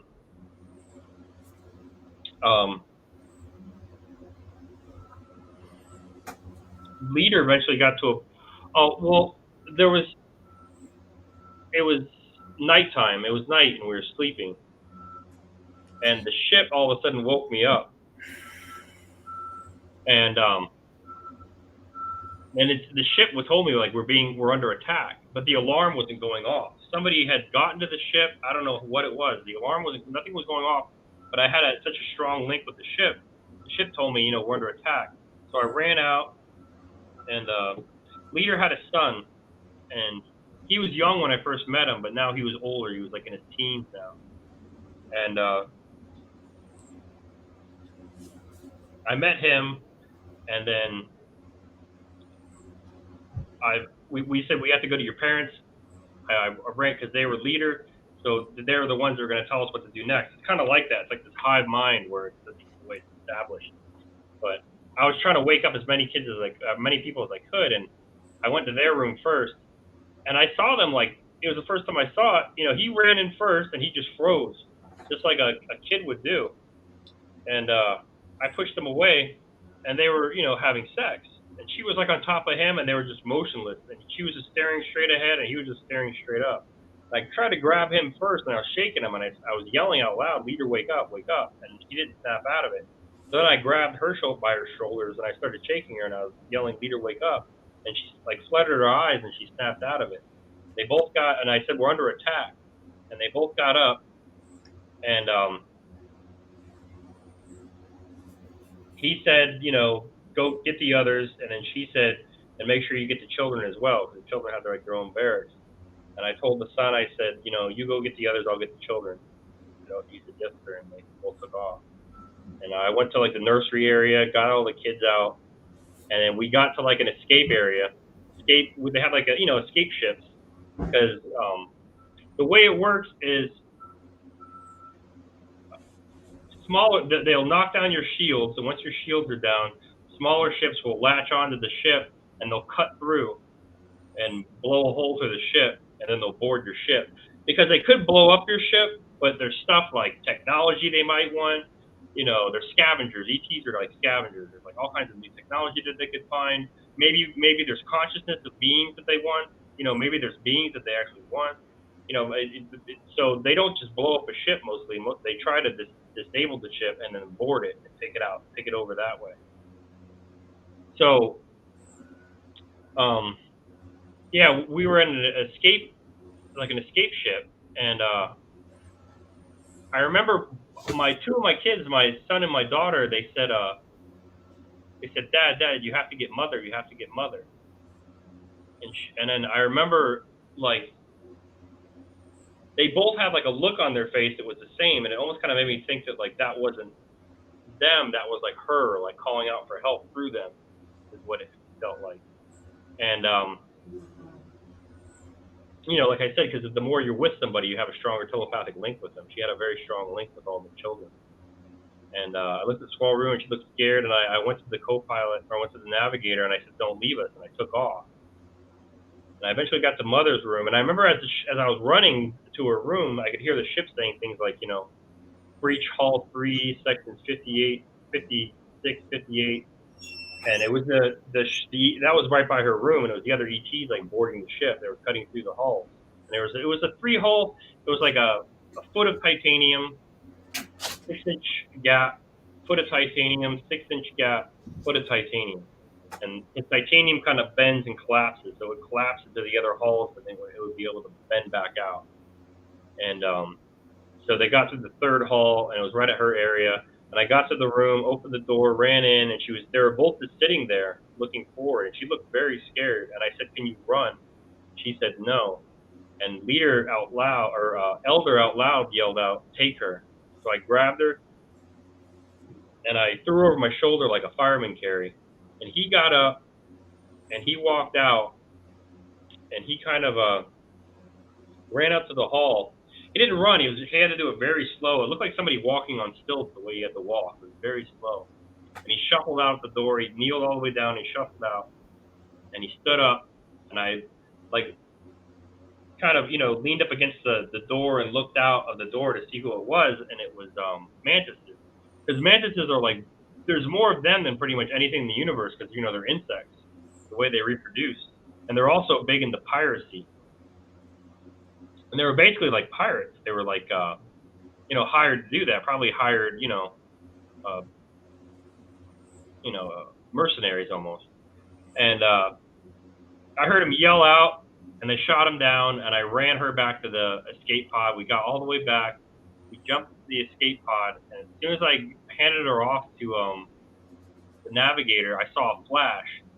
When I saw the flash, the door shut, and I felt someone touching my leg, and I thought it was one of my kids. When I looked down, it was my hand. My arm was like gone. It was like burnt off right at the middle of the elbow, but it was still kind of intertwined with like my uniform. So it was kind of swinging back and forth and barely like touching my shin. And then I looked up and I saw like the entire upper right side of my body was like gone. Like they hit me with plasma. Because I think the only reason they didn't shoot us is probably they wanted her alive. Maybe they wanted me alive. I don't know. They wanted someone alive. But then once we got away, they figured they'd just kill me. Like my ribs, I remember the ribs looked kind of like cooked pork chop bones. I could kind of look down to my rib cage and I saw the bottom of my lung. Then I looked over and I saw like my breastbone was burned away. And I saw like a glistening moving, and I realized it was my heart, and then it was still pumping. And I fell down to my knees, and before my nose even hit the ground, I was gone. And I remember the navigator said like, talk to him or we're gonna lose him or something like that. I was like still in like my body, like my consciousness was still there, but it was all dark. And she was trying to say something to me. The only thing I could say back was, "It's dark and I'm cold. It's dark and I'm cold." And I just lost consciousness, but I just went black. I woke up and I was floating in something. I didn't know what was happening, and I tried to use my right arm and it was gone. So I used my left arm, and I felt like the sides, and they were smooth and rounded. And then I went to look up, and I immediately felt like horrible pain. And I grabbed it, and there was like a cable in my spine. And I thought, I'm in a healing tank. Like I knew right away I was in a healing tank. That's what they put you in if you're like clinically dead. You have a lot of damage to your body. They don't put you in a med bed. And that cable is to keep your the electrical impulses going in your brain, so your consciousness stays there, so your consciousness doesn't leave. And then I remember the navigator. I heard him say sleep. Like he must have been right there, and I heard him say sleep. And I just went back to sleep. I woke up and I was in like a bed, and I have something similar to like a hospital gown on. And I walked out. I saw my kids, saw Swaru, and I hugged her. They were happy to see me. And Mother was there, and she was sad. And I remember I told my children, I said, "Go help Mother." And they said, "How can we help her?" And I said, when you were weak and she was strong, she helped you. Now she's weak and you're strong, so now you have to help her. So they just went over to her and they like sat on her lap and they were like, playing with her hair and stuff, but she was kind of out of it and just staring off. She was very sad. And I went back to the navigator and I said, "Can I have one of your uniforms?" And I would always wear a Solar Warden uniform before that. And this is the first, and I think they were like black and gray. That's what I remember. Solar Warden uniform, gray and black or something like that. I think that's what they were. And he gave me one of those like blue uniforms. And it was like footy pajamas when you first put it on. This is kind of interesting. You put it on, it's kind of loose, but then once you like close up the front, it snugs up to your body. But then it actually creates like cushions for your feet and even like arch support. You feel yourself go up a little bit. You feel everything snug up, and they're very comfortable. It's like you're not wearing anything. And I walked out, and I remember there was another guy. I was a commander at the time. Another commander walked by, and he said, like, "Why are you wearing one of their uniforms?" And he wasn't saying it like in a sense like you shouldn't be doing that. He just asked me, "Why are you doing that?" And I said, "Vendetta," is what I said. So it was almost like I said that like I'm not going to take this thing off until I find out who did this. And I told him it has to be. I told the navigator this has to be someone on the inside. Like the ship wouldn't have done that. It's difficult to knock the shields down on these ships. Like almost very difficult. I remember the way it worked with combat was it was almost like frequency hopping. It was almost like hacking into the frequency of the shield. And you would leave out like a blast. You would send the ship did it automatically. It could process so many frequencies, per second. There's millions of frequencies per second, and it would leave out like a blast, like a concussive blast from the shield, and it would hit the other ship's shields. And if it just so happened to hit the same frequency of shield, it would knock its shields down. And then once you knock the shields down, then you can attack. But besides that, you can't just knock shields down like in Star Trek. Like they're way too strong. They can withstand stars and everything else. Like you can't just knock a shield down. You have to hack into the frequency of the shield, and then you can knock it down that way. And then you can actually smaller ships can actually they're almost like the rear of the ship is almost like an amphibious ship where smaller ships can come in. And even if the shields are up, because these smaller ships have the same exact shield frequency as the larger ship, they can just fly right into the shield and just go right through it. It's the same shield frequency. So you don't have to drop the shields for, other ships to board. But yeah, we eventually found out that it was that same first class petty officer that couldn't stand my guts. He was an off-world German, blonde guy, first class petty officer. But yeah, he got, like I said, the Dark Fleet, they're kind of like mercenaries as well for the reptiles. And he infiltrated the ship, very large ship, thousands of people on it, so you can't keep track of everybody. But these ships can detect everyone. So somehow they hacked in the ship, made it seem like, they detect your very DNA to know if you belong here. So somehow somebody hacked into the ship. He was on there. He was able to knock down the shields, and disable the alarm system and everything else on the ship so that they could board the ship. Anyways, he was actually executed for this, amongst other things. And these higher beings, they still do things like executions and things like that, and it's beheading. A warrior caste like beheads, and they have like a sword that they use, type of thing, and it's used in part of their combat. And he was I tried to talk to him telepathically before, and he said, don't do that. He said out loud, don't talk to me that way. And I said, you and I could have been friends. And he said, I would never be friends with someone like you. And I knew there was no point in talking to him, so I just said, as that blade's passing through your neck, just remember you're a Judas to your own species. And I walked out. And that was the end of that. So then Leader came up to me and asked if I would be willing to train some people from Earth, because they were gonna, well, first they had like a meeting of all warrior casts, and I was there, and he asked me what I thought, because I lived with the reptiles so long, if I thought we should, they were offering peace. The reptiles were offering peace with them, and I said, well, if we accept this peace, we'll have it for a while, and once they get strong enough, they'll attack us and they'll kill all of us and they'll enslave our women and children. I said the only reason they want peace is because they're weak right now. I said we should attack them right now with everything we got. And I said, if we can't defeat them, we should at least, break their legs and hurt them as much as we can. And the leader said, I think you're right. So, and then he took me aside after everybody dispersed. He said, would you like to, be in command of some of your own people? We're going to try something out. And I said, yeah, I'll do it. So we went back to the moon, where I was originally, and they were already free, but they were kind of like living the same way, like brothels and things like that. But their babies weren't gone.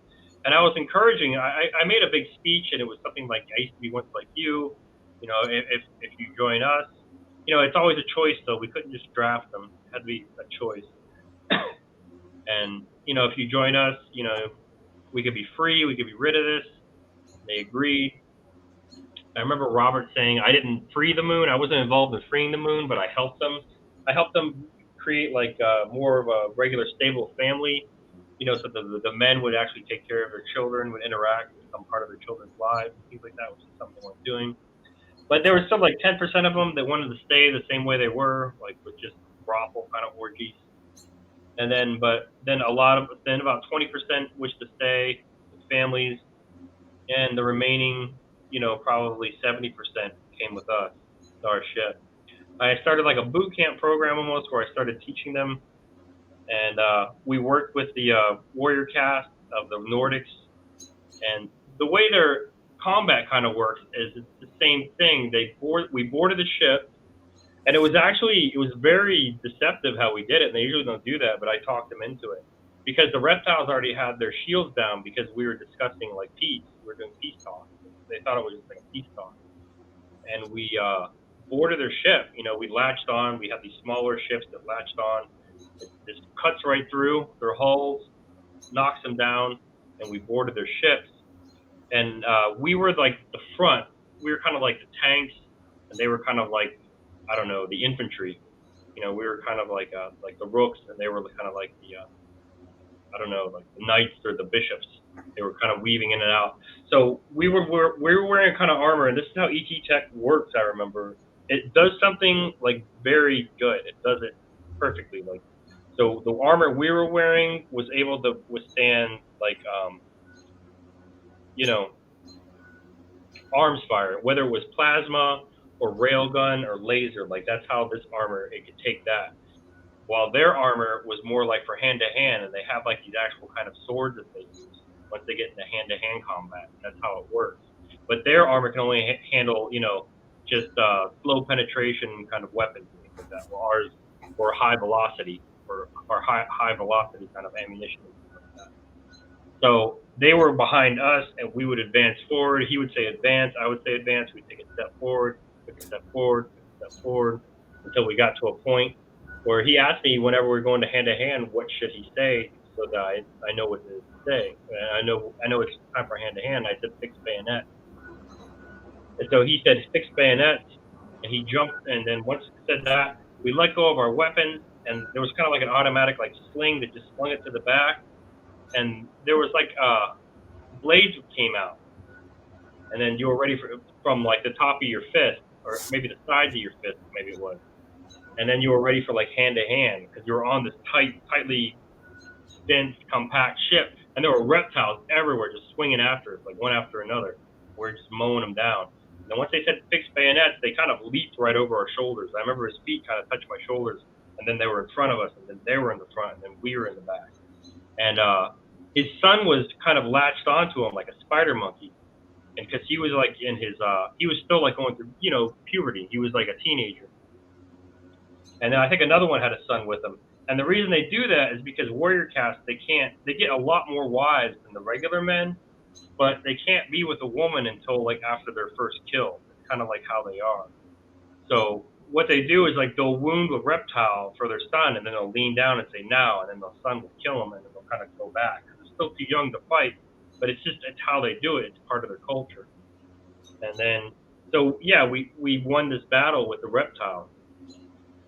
And I already offered, like, I already said to the parents I wanted my first daughter to marry their son, the warrior caste, because I trusted them and I helped raise them and everything like that. I was with them for years, and we came back to their world,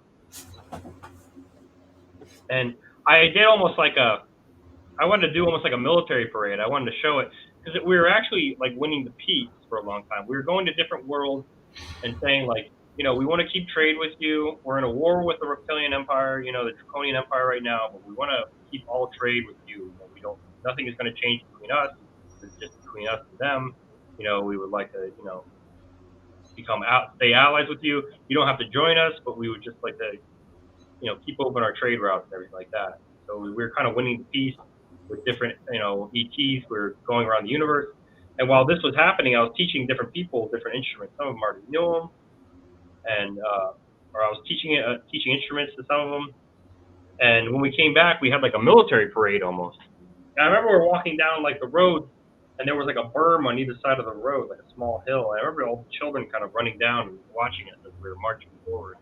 And we went up to the king, and then Where was this? this was on their home world, on the Nordics, the Tijetan home world. Okay. And I played classical guitar for the king. Then I gave him the guitar as a gift. And he had like, as you were facing him to his right, he had like his like advisors, and they were wearing like different colored robes, like earth tones, like nature tones, like yellows and blues. And they wwere mostly men and pinks. And then he had like 200 princesses to the left. King had like over 200 princesses. Because like I said, the women to men ratio is like 30-1. And I gave him the guitar. I was like bowing. He had like long steps and a throne and everything like that. And I remember the way as we were coming in, you saw their city, and it looked kind of like the pennant, like the World Series trophy. It was almost like the largest building where he was at, and they were like triangle wedge shaped. It was like the largest, one smaller, a little bit smaller, the smallest, and they kind of went back up. So you got to the largest building, and it went kind of like that with different buildings. And I offered him a guitar, and he took me, and he offered me one of his princesses that like to be one of my wives. And then so I took on another wife, and I'm not sure how I had like probably a half a dozen by this time. And I found out later what Robert told me was one of the things he said why they liked me so much, and I remember doing this too, was he said you could speak to the children. And I said, what do you mean? He said the kids, they speak kind of pig Latin until, I don't know, about 4 or 5 years old. Where it's almost like baby kind of, it's like words here and there, but with babble. Like we went to the, like, and then over to the, and it's like they almost did like a babble. But it's almost like an emotional thing where they can know what they speak more on an emotional level. And he said I could do that. I could speak with the children, and the adults were amazed by that. Once they hit about 4 or 5, they can't do that. And another thing he said was, another reason, I remember Kino telling me this when I got back, was my consciousness is reptilian, he said, but I'm not missing my heart chakra. Chakras are real. And reptiles are always missing their heart chakra, their empathy. They have an empathic like reptile doesn't exist. Doesn't mean everybody that has a reptilian consciousness is bad, but they're usually pretty cutthroat businessmen. They're good at things like that. And he said third and fourth density beings see fifth density beings as naive. So that a fifth density being kind of has an attitude of, if this is mutually beneficial for both of us, why would you ever betray us? If this is something that can help us both, why would you betray us? They really don't have that concept of like some beings that do things for power, or they just do it because they're cruel. I mean, they kind of understand that, but not really. So I guess like the point of me having so many wives, which is what wound up happening, was because they wanted whatever I had, and I was also genetically compatible with them. And that doesn't happen at all. Somebody who has a reptilian consciousness, because they're like polar opposites, that doesn't happen at all. Like none of them have a reptilian consciousness. It's their own consciousness pretty much every time. There might be like, beings from more positive beings maybe get incarnated on their world, but never like a reptile. And so somebody who is like an empath, but also genetically compatible with them, to have children with them, doesn't happen at all. So it was like they were taking advantage of the situation, or me, or whatever like that. And Robert even said they were using you, but you didn't mind. And yeah, so it was like a way to kind of like make more of like a streetwiseness, kind of like in their bloodline, so that they could deal easier with force density beings, is how they saw it. And I mean, and eventually the queen came up to me, to my house. I made her a candle. I started doing things. I was teaching music. I was making carved candles, the candles that you dip in several different waxes and carve them. I was doing anything to kind of occupy my time. I was very bored. I was used to being a pilot, and I was just staying with them on their world. And eventually she came to me after I gave her a candle, and she said the king's very old and doesn't want to do it anymore. And she asked me to be the king. And what it was they knew I wasn't going to do it because I was loyal to the wives I already had. But they saw the only way I would do it is to, play with my own ego. And if they gave me that, power and stuff, because I am still just like a third density being, if they played with my ego, I would agree. And I agreed with it, and had a lot of wives, had a lot of children after that. Got to a point where I couldn't keep track of it all. And then I started, one night she said, you're not going to be king tomorrow. It only lasted about 3 or 4 months. And it was also to keep me alive, because it was like one of those things where once Aquino found out that I was a king, he wouldn't be able to mess with me anymore, kind of thing. He wouldn't be able to kill me, because it would be like an act of war, major act of war. Even if I was just a prior or whatever, it was just like a way of keeping me alive. And because that's ETs, they do, I don't know, their warfare is like time travel, cat and mouse, if that makes sense, a lot of it. Yeah. And so that happened, and then she said, tomorrow you're not going to be a king anymore. And I thought she was just joking around or whatever. I don't know what she was saying. But the leader came to me the next day and said, you're going to have to go now. I said, and I was kind of depressed about that. I kind of became like a hermit. I grew out my beard. I had a very long red beard. And then I started, then I thought, like, well, I want to try to show them our world, so maybe they'll help us more. And I started showing them things like sport, baseball, and football. They liked it. And I remember Robert was telling me that. You taught them football, you taught them baseball. He's like, only the Warrior Cats played football. And he really enjoyed it. And I remember he said you walked your daughter down the aisle when she got married. As the Warrior Cats do like a kind of a marriage ceremony. He was telling me things like that. The regular males, they really don't do a marriage ceremony, but the Warrior Cats do. And he was like telling me about that. And yeah, so we had a football game. We had our first football game. And then at the end of it, but before this, we went back to Earth. I told the king, like, I said, you're not helping us. Why aren't you helping us?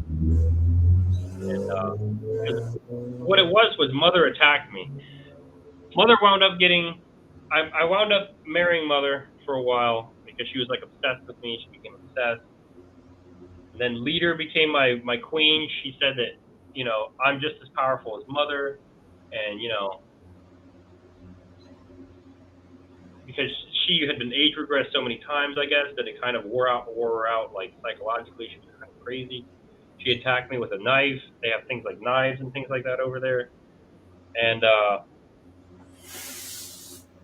yeah, like, she basically had to get, like, they have almost kind of like a psychotherapy for people when they kind of lose it. They don't put beings, like, in jail or anything like that, but they have, like, a kind of psychotherapy, and that's how they help others. But, yeah, so what it was is, after she attacked me, I said, like, and all the people just stood there and watch her attacking me, like, in front of a crowd. I used to go in front of them a lot, in front of the king, and everybody would show up because they're interested in me. They wanted to know my opinions on things. I was like they call it, an off-worlder. I was like different. They call us, the military call ETs off-worlders, and they call us off-worlders. If you're not from that home world, they call you an off-worlder. And I said, when I was being attacked, none of you were helping me, and she's just as strong as me. The women are as strong as a strong man, and none of you were just standing there and with their eyes open, their eyes wide, because they never saw anything like that before. They're not used to like that kind of aggression. And I remember Robert said, "Why did she?" I asked him, "Why did she attack me?" And he said, "Because of you." And I said, "Well, what did I do?" And he's like, "Well, there's nothing that you did. It was just because of you. Like they liked you." He kept saying that they liked you a lot. Like you don't understand. And it kind of, I don't know, it was like a variable they weren't expecting or something. I was, and I said, it's the same way with my world. You're not helping us. My world, and I kind of put it in a way of that they understand. I said, if you saw a woman being raped and two men were walking by and they did nothing, and in fact they just stood there and watched, wouldn't you consider the men guilty, if not just as guilty, if they just stood there and watched it happen? And the king said yes. And I said, well, that's what's happening. I said, my world's being raped, and all of you are just standing there and watching it happen, and nobody's doing anything. And he eventually came to the conclusion of, you're right. And I said, well, now that you know that I'm right, you have to do something now, or this will affect you and your children and your children's children. The balance will affect you. They call karma like the balance. Once they realize something is amiss and if they don't do anything about it, it's kind of like they have to do something because that's part of the karma, that's part of the balance. And yeah, so we came back to Earth, and it was the same exact base as mine. And this is another example of ET warfare. We went back to the base, and leader wanted to come with me. The female, my queen, my queen at the time, the female leader. And I said, okay. And I said, but you have to wear one of our suits. And she said, no. I said, why? And she said, it'll scare the children. And so she didn't want to wear one of the suits. She was just going to wear one of her blue uniform. And I said, all right. Eventually I said, okay. And we did some drills. It was me and two other warrior casts and her. And we went to the underground base, the same exact one where I was in Newquay, England, in these caverns. And I saw the kids in the underground cages. We hacked into their own portal. Or actually, no, we owned the moon by this time. The moon was ours, so we were able to use their portals against them. And I remember I asked Leader, I said, why do they leave their portals open? And she said that they've been so used to winning so long, they don't know how to fall back correctly. So they just left all their stuff there, their portals and jumps and stuff. They didn't bother to destroy it or take it away. And we just basically hacked into their portal from the moon, and we arrived in this underground base of Newquay, England. And I saw the kids in underground cages, and all of a sudden I heard a man's and a woman's voice. We were about to let them out, and I heard a man and a woman's voice. So we fell back behind like a hallway, and a man and woman came out, and they were talking about it like, we're going to, that one we did last week, so we're going to leave them alone. We're going to take this one out, and that one out. And they're talking about taking adrenochrome out of them, but these we already did, and they're talking about which ones we're going to take out next.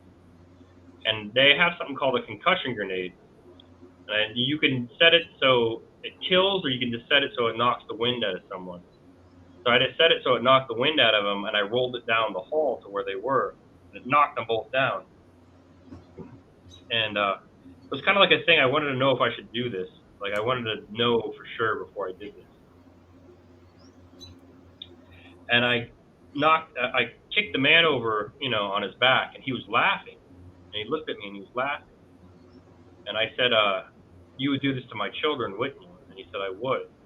And I pointed the ones behind me and I said, and them, and you'd do it to them, theirs as well. And he said, I would. So I shot him.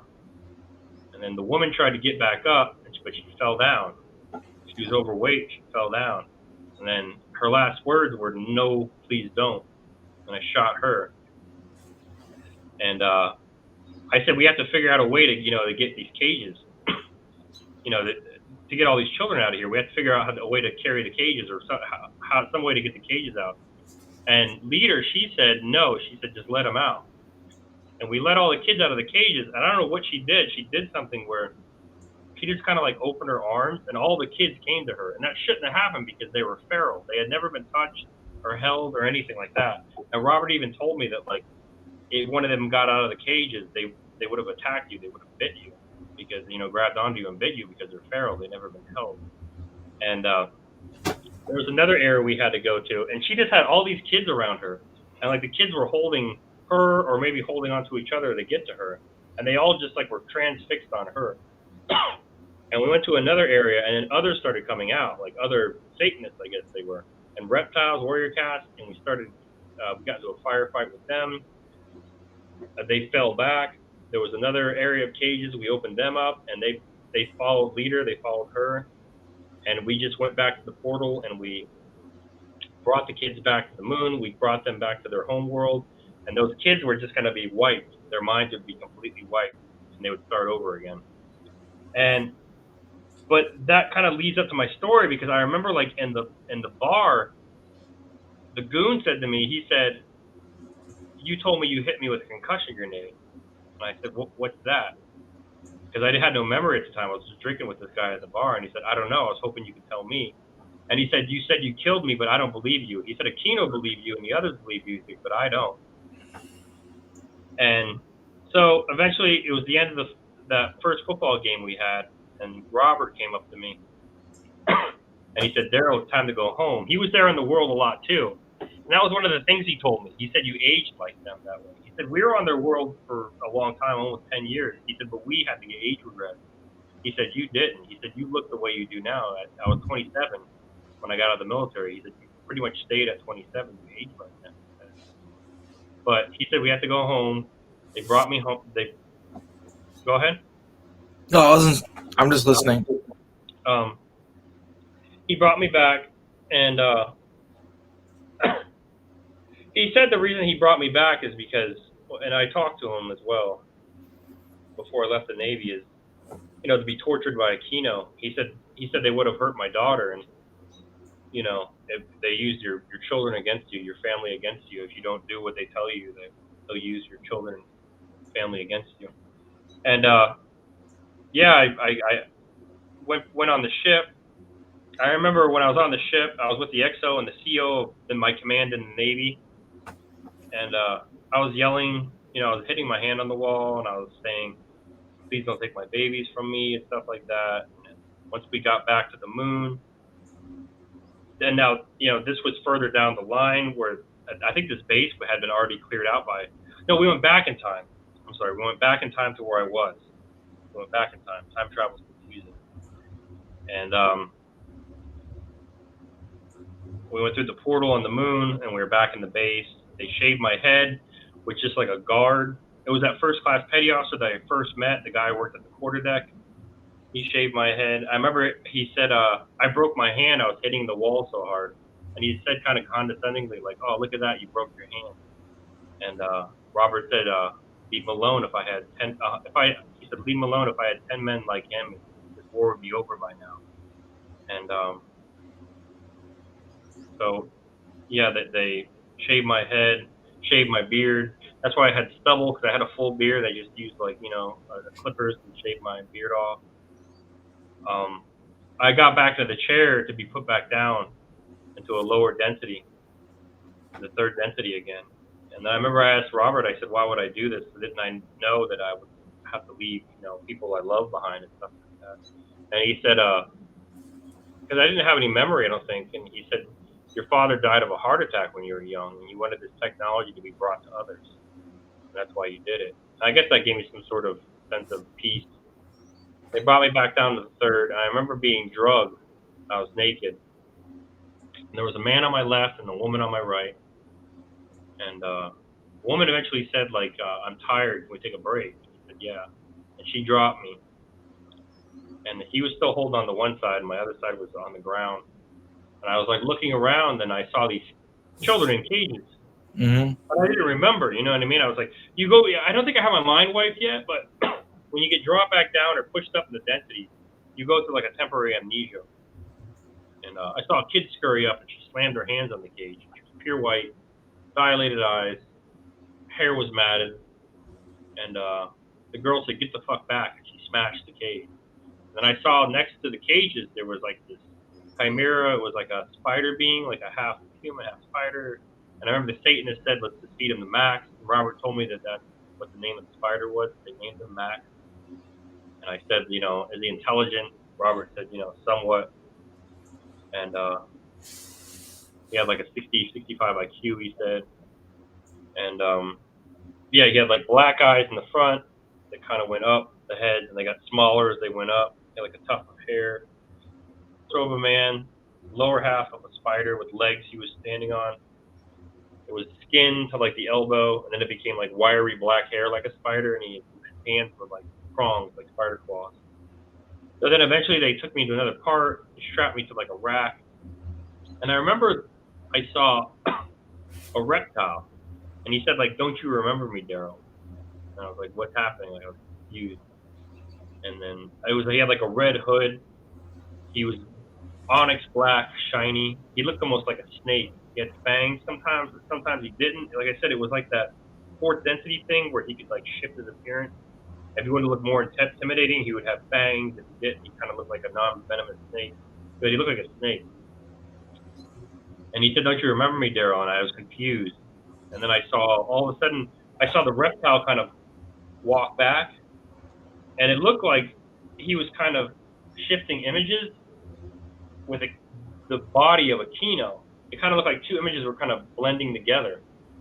And I looked at him and I said, "Nice trick." Because it was a Kino, and he was trying to do, I think he was trying to do that reptilian shapeshifter thing to me, to my face. And then Aquino said, "Yeah, well, it works on most." So he was like, this reptile was possessing the body of Michael Aquino. And eventually he kind of let him go, and the body sat down and was just watching as I was being tortured. And it had this weird kind of like, it looked like a kid kind of waiting for his ice cream, like an excited kind of look on his face. I was being tortured. You kind of tell his soul was taken out when he was like 9 or 10. He kind of had that same kind of look on his face like a little kid. But yeah, he tortured me for days. I mean, tortured me for a couple of days. Robert told me. Robert was forced to participate, and eventually he said, "Why would you do that? Why would you do that? Why would you poke that reptile? Why would you poke him in the eye?"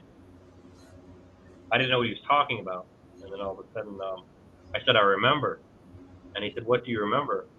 And I looked at the man who was there, the one I killed, and I said, "I killed you." And I looked at the woman, and I said, "I killed you too." And then I looked at the big reptile I poked in the eye, and I said, "I killed somebody that looked like you. I don't know if I killed you or not." And there were Satanists in the back with like hoods on, but I couldn't see their face. And I said, "I can't tell if I killed any of you or not." And I looked at Aquino and I said, "I've never seen one like you before. I don't know if I killed you." And then I looked at Aquino, I kept looking at him, and I said, "I am the king of the Taijutsu. You have committed an act of war." And then he said, and then he kind of was looking up and down my timeline to see if I was telling the truth. And as I said, because I said that, it was a way to like let me go. He what he did to Robert was he gave him a knife. He gave a CEO a knife. The CEO didn't like me. I called him Stick because I thought he was sticking the man, but I didn't like him. And he gave him a dagger first. That same dagger he loved. It was given to him. It was one of the SS officers, Rommel, or I don't know who. It's got a little skull for the pommel of the dagger. It's this big dagger he has, and that was the dagger he was using to cut me up. And he said, "Cut him from here to here."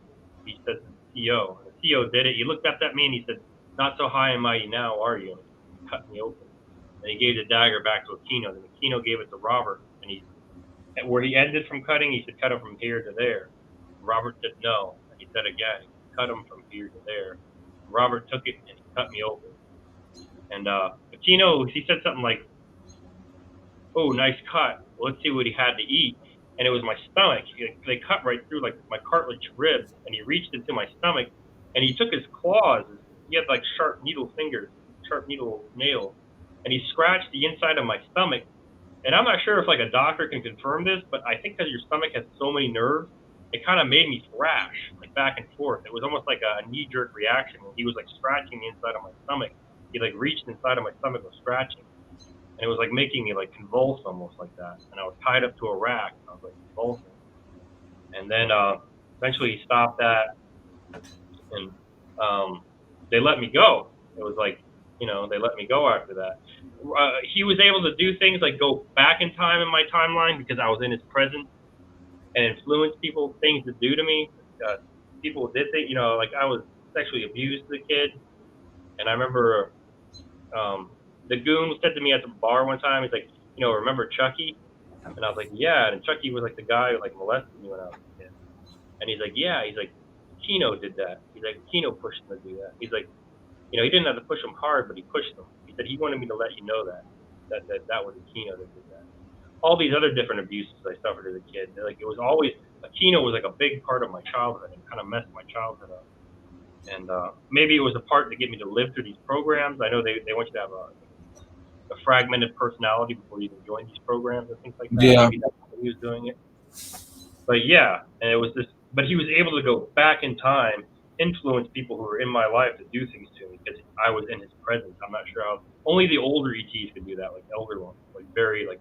He told me he was like a god in ancient Egypt. He was once worshipped in ancient Egypt, so he was like thousands of years old.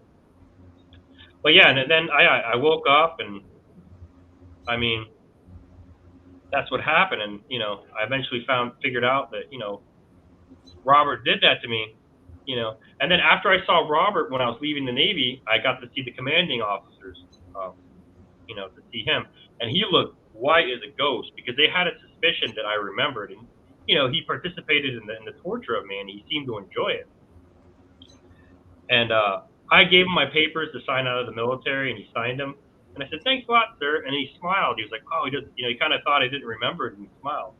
But they were listening, like Robert told me, that they had his phone was on speakerphone, and that's why he refused to speak out loud because they were both listening on the speakerphone.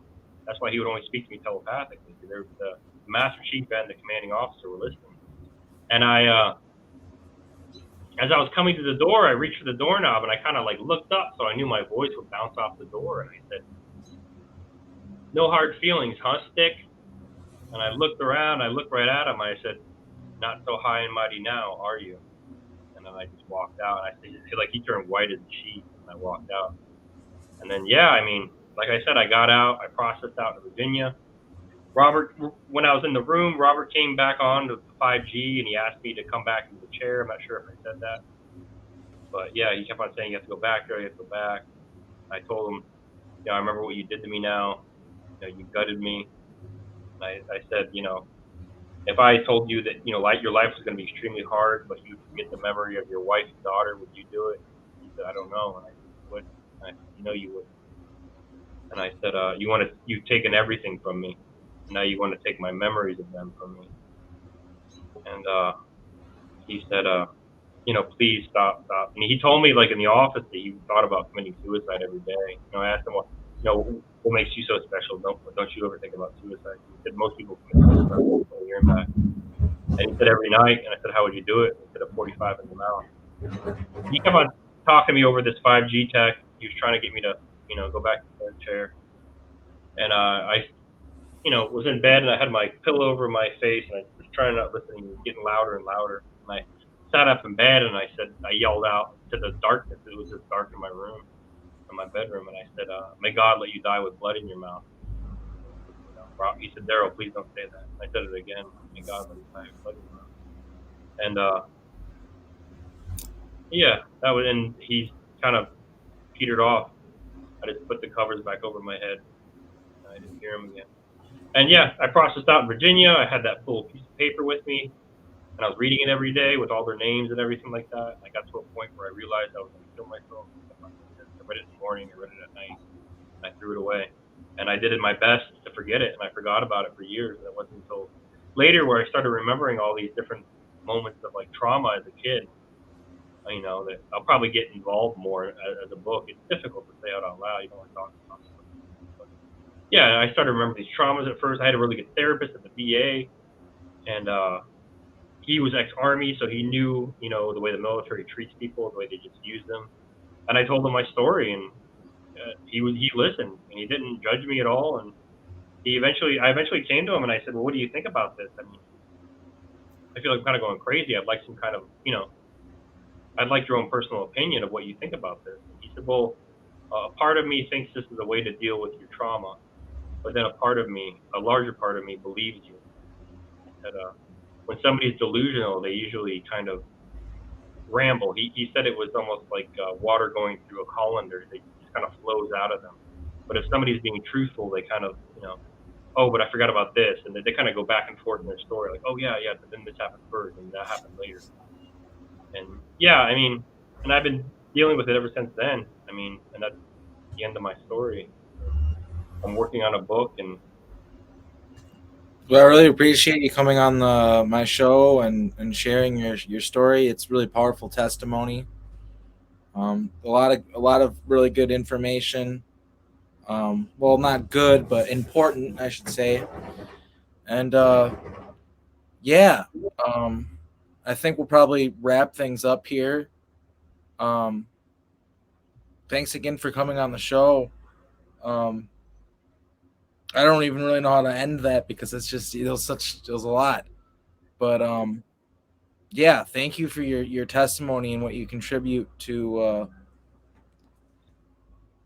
this community. But not only that, yeah, hopefully the history of disclosure. Hopefully that's what it'll end up being because it seems like we're on the cusp of some pretty exciting things.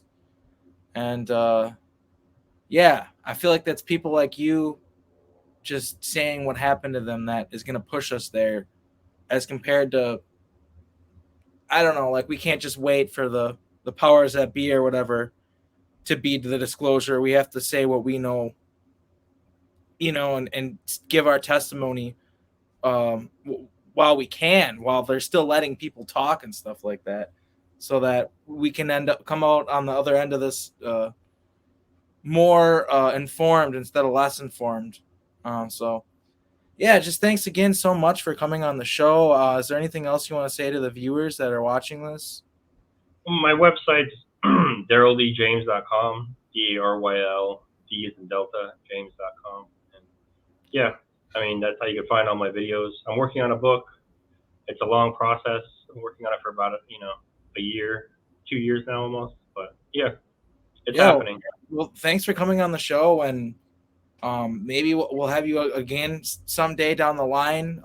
Obviously, you've given quite a bit of testimony, so but I'd love to have you on again if there's anything you want to talk about, anything you need to plug or anything like that. Like when your book comes out, feel free to hit me up. I'd love to have you on the show again. And just thanks again so much for coming aboard, Daryl.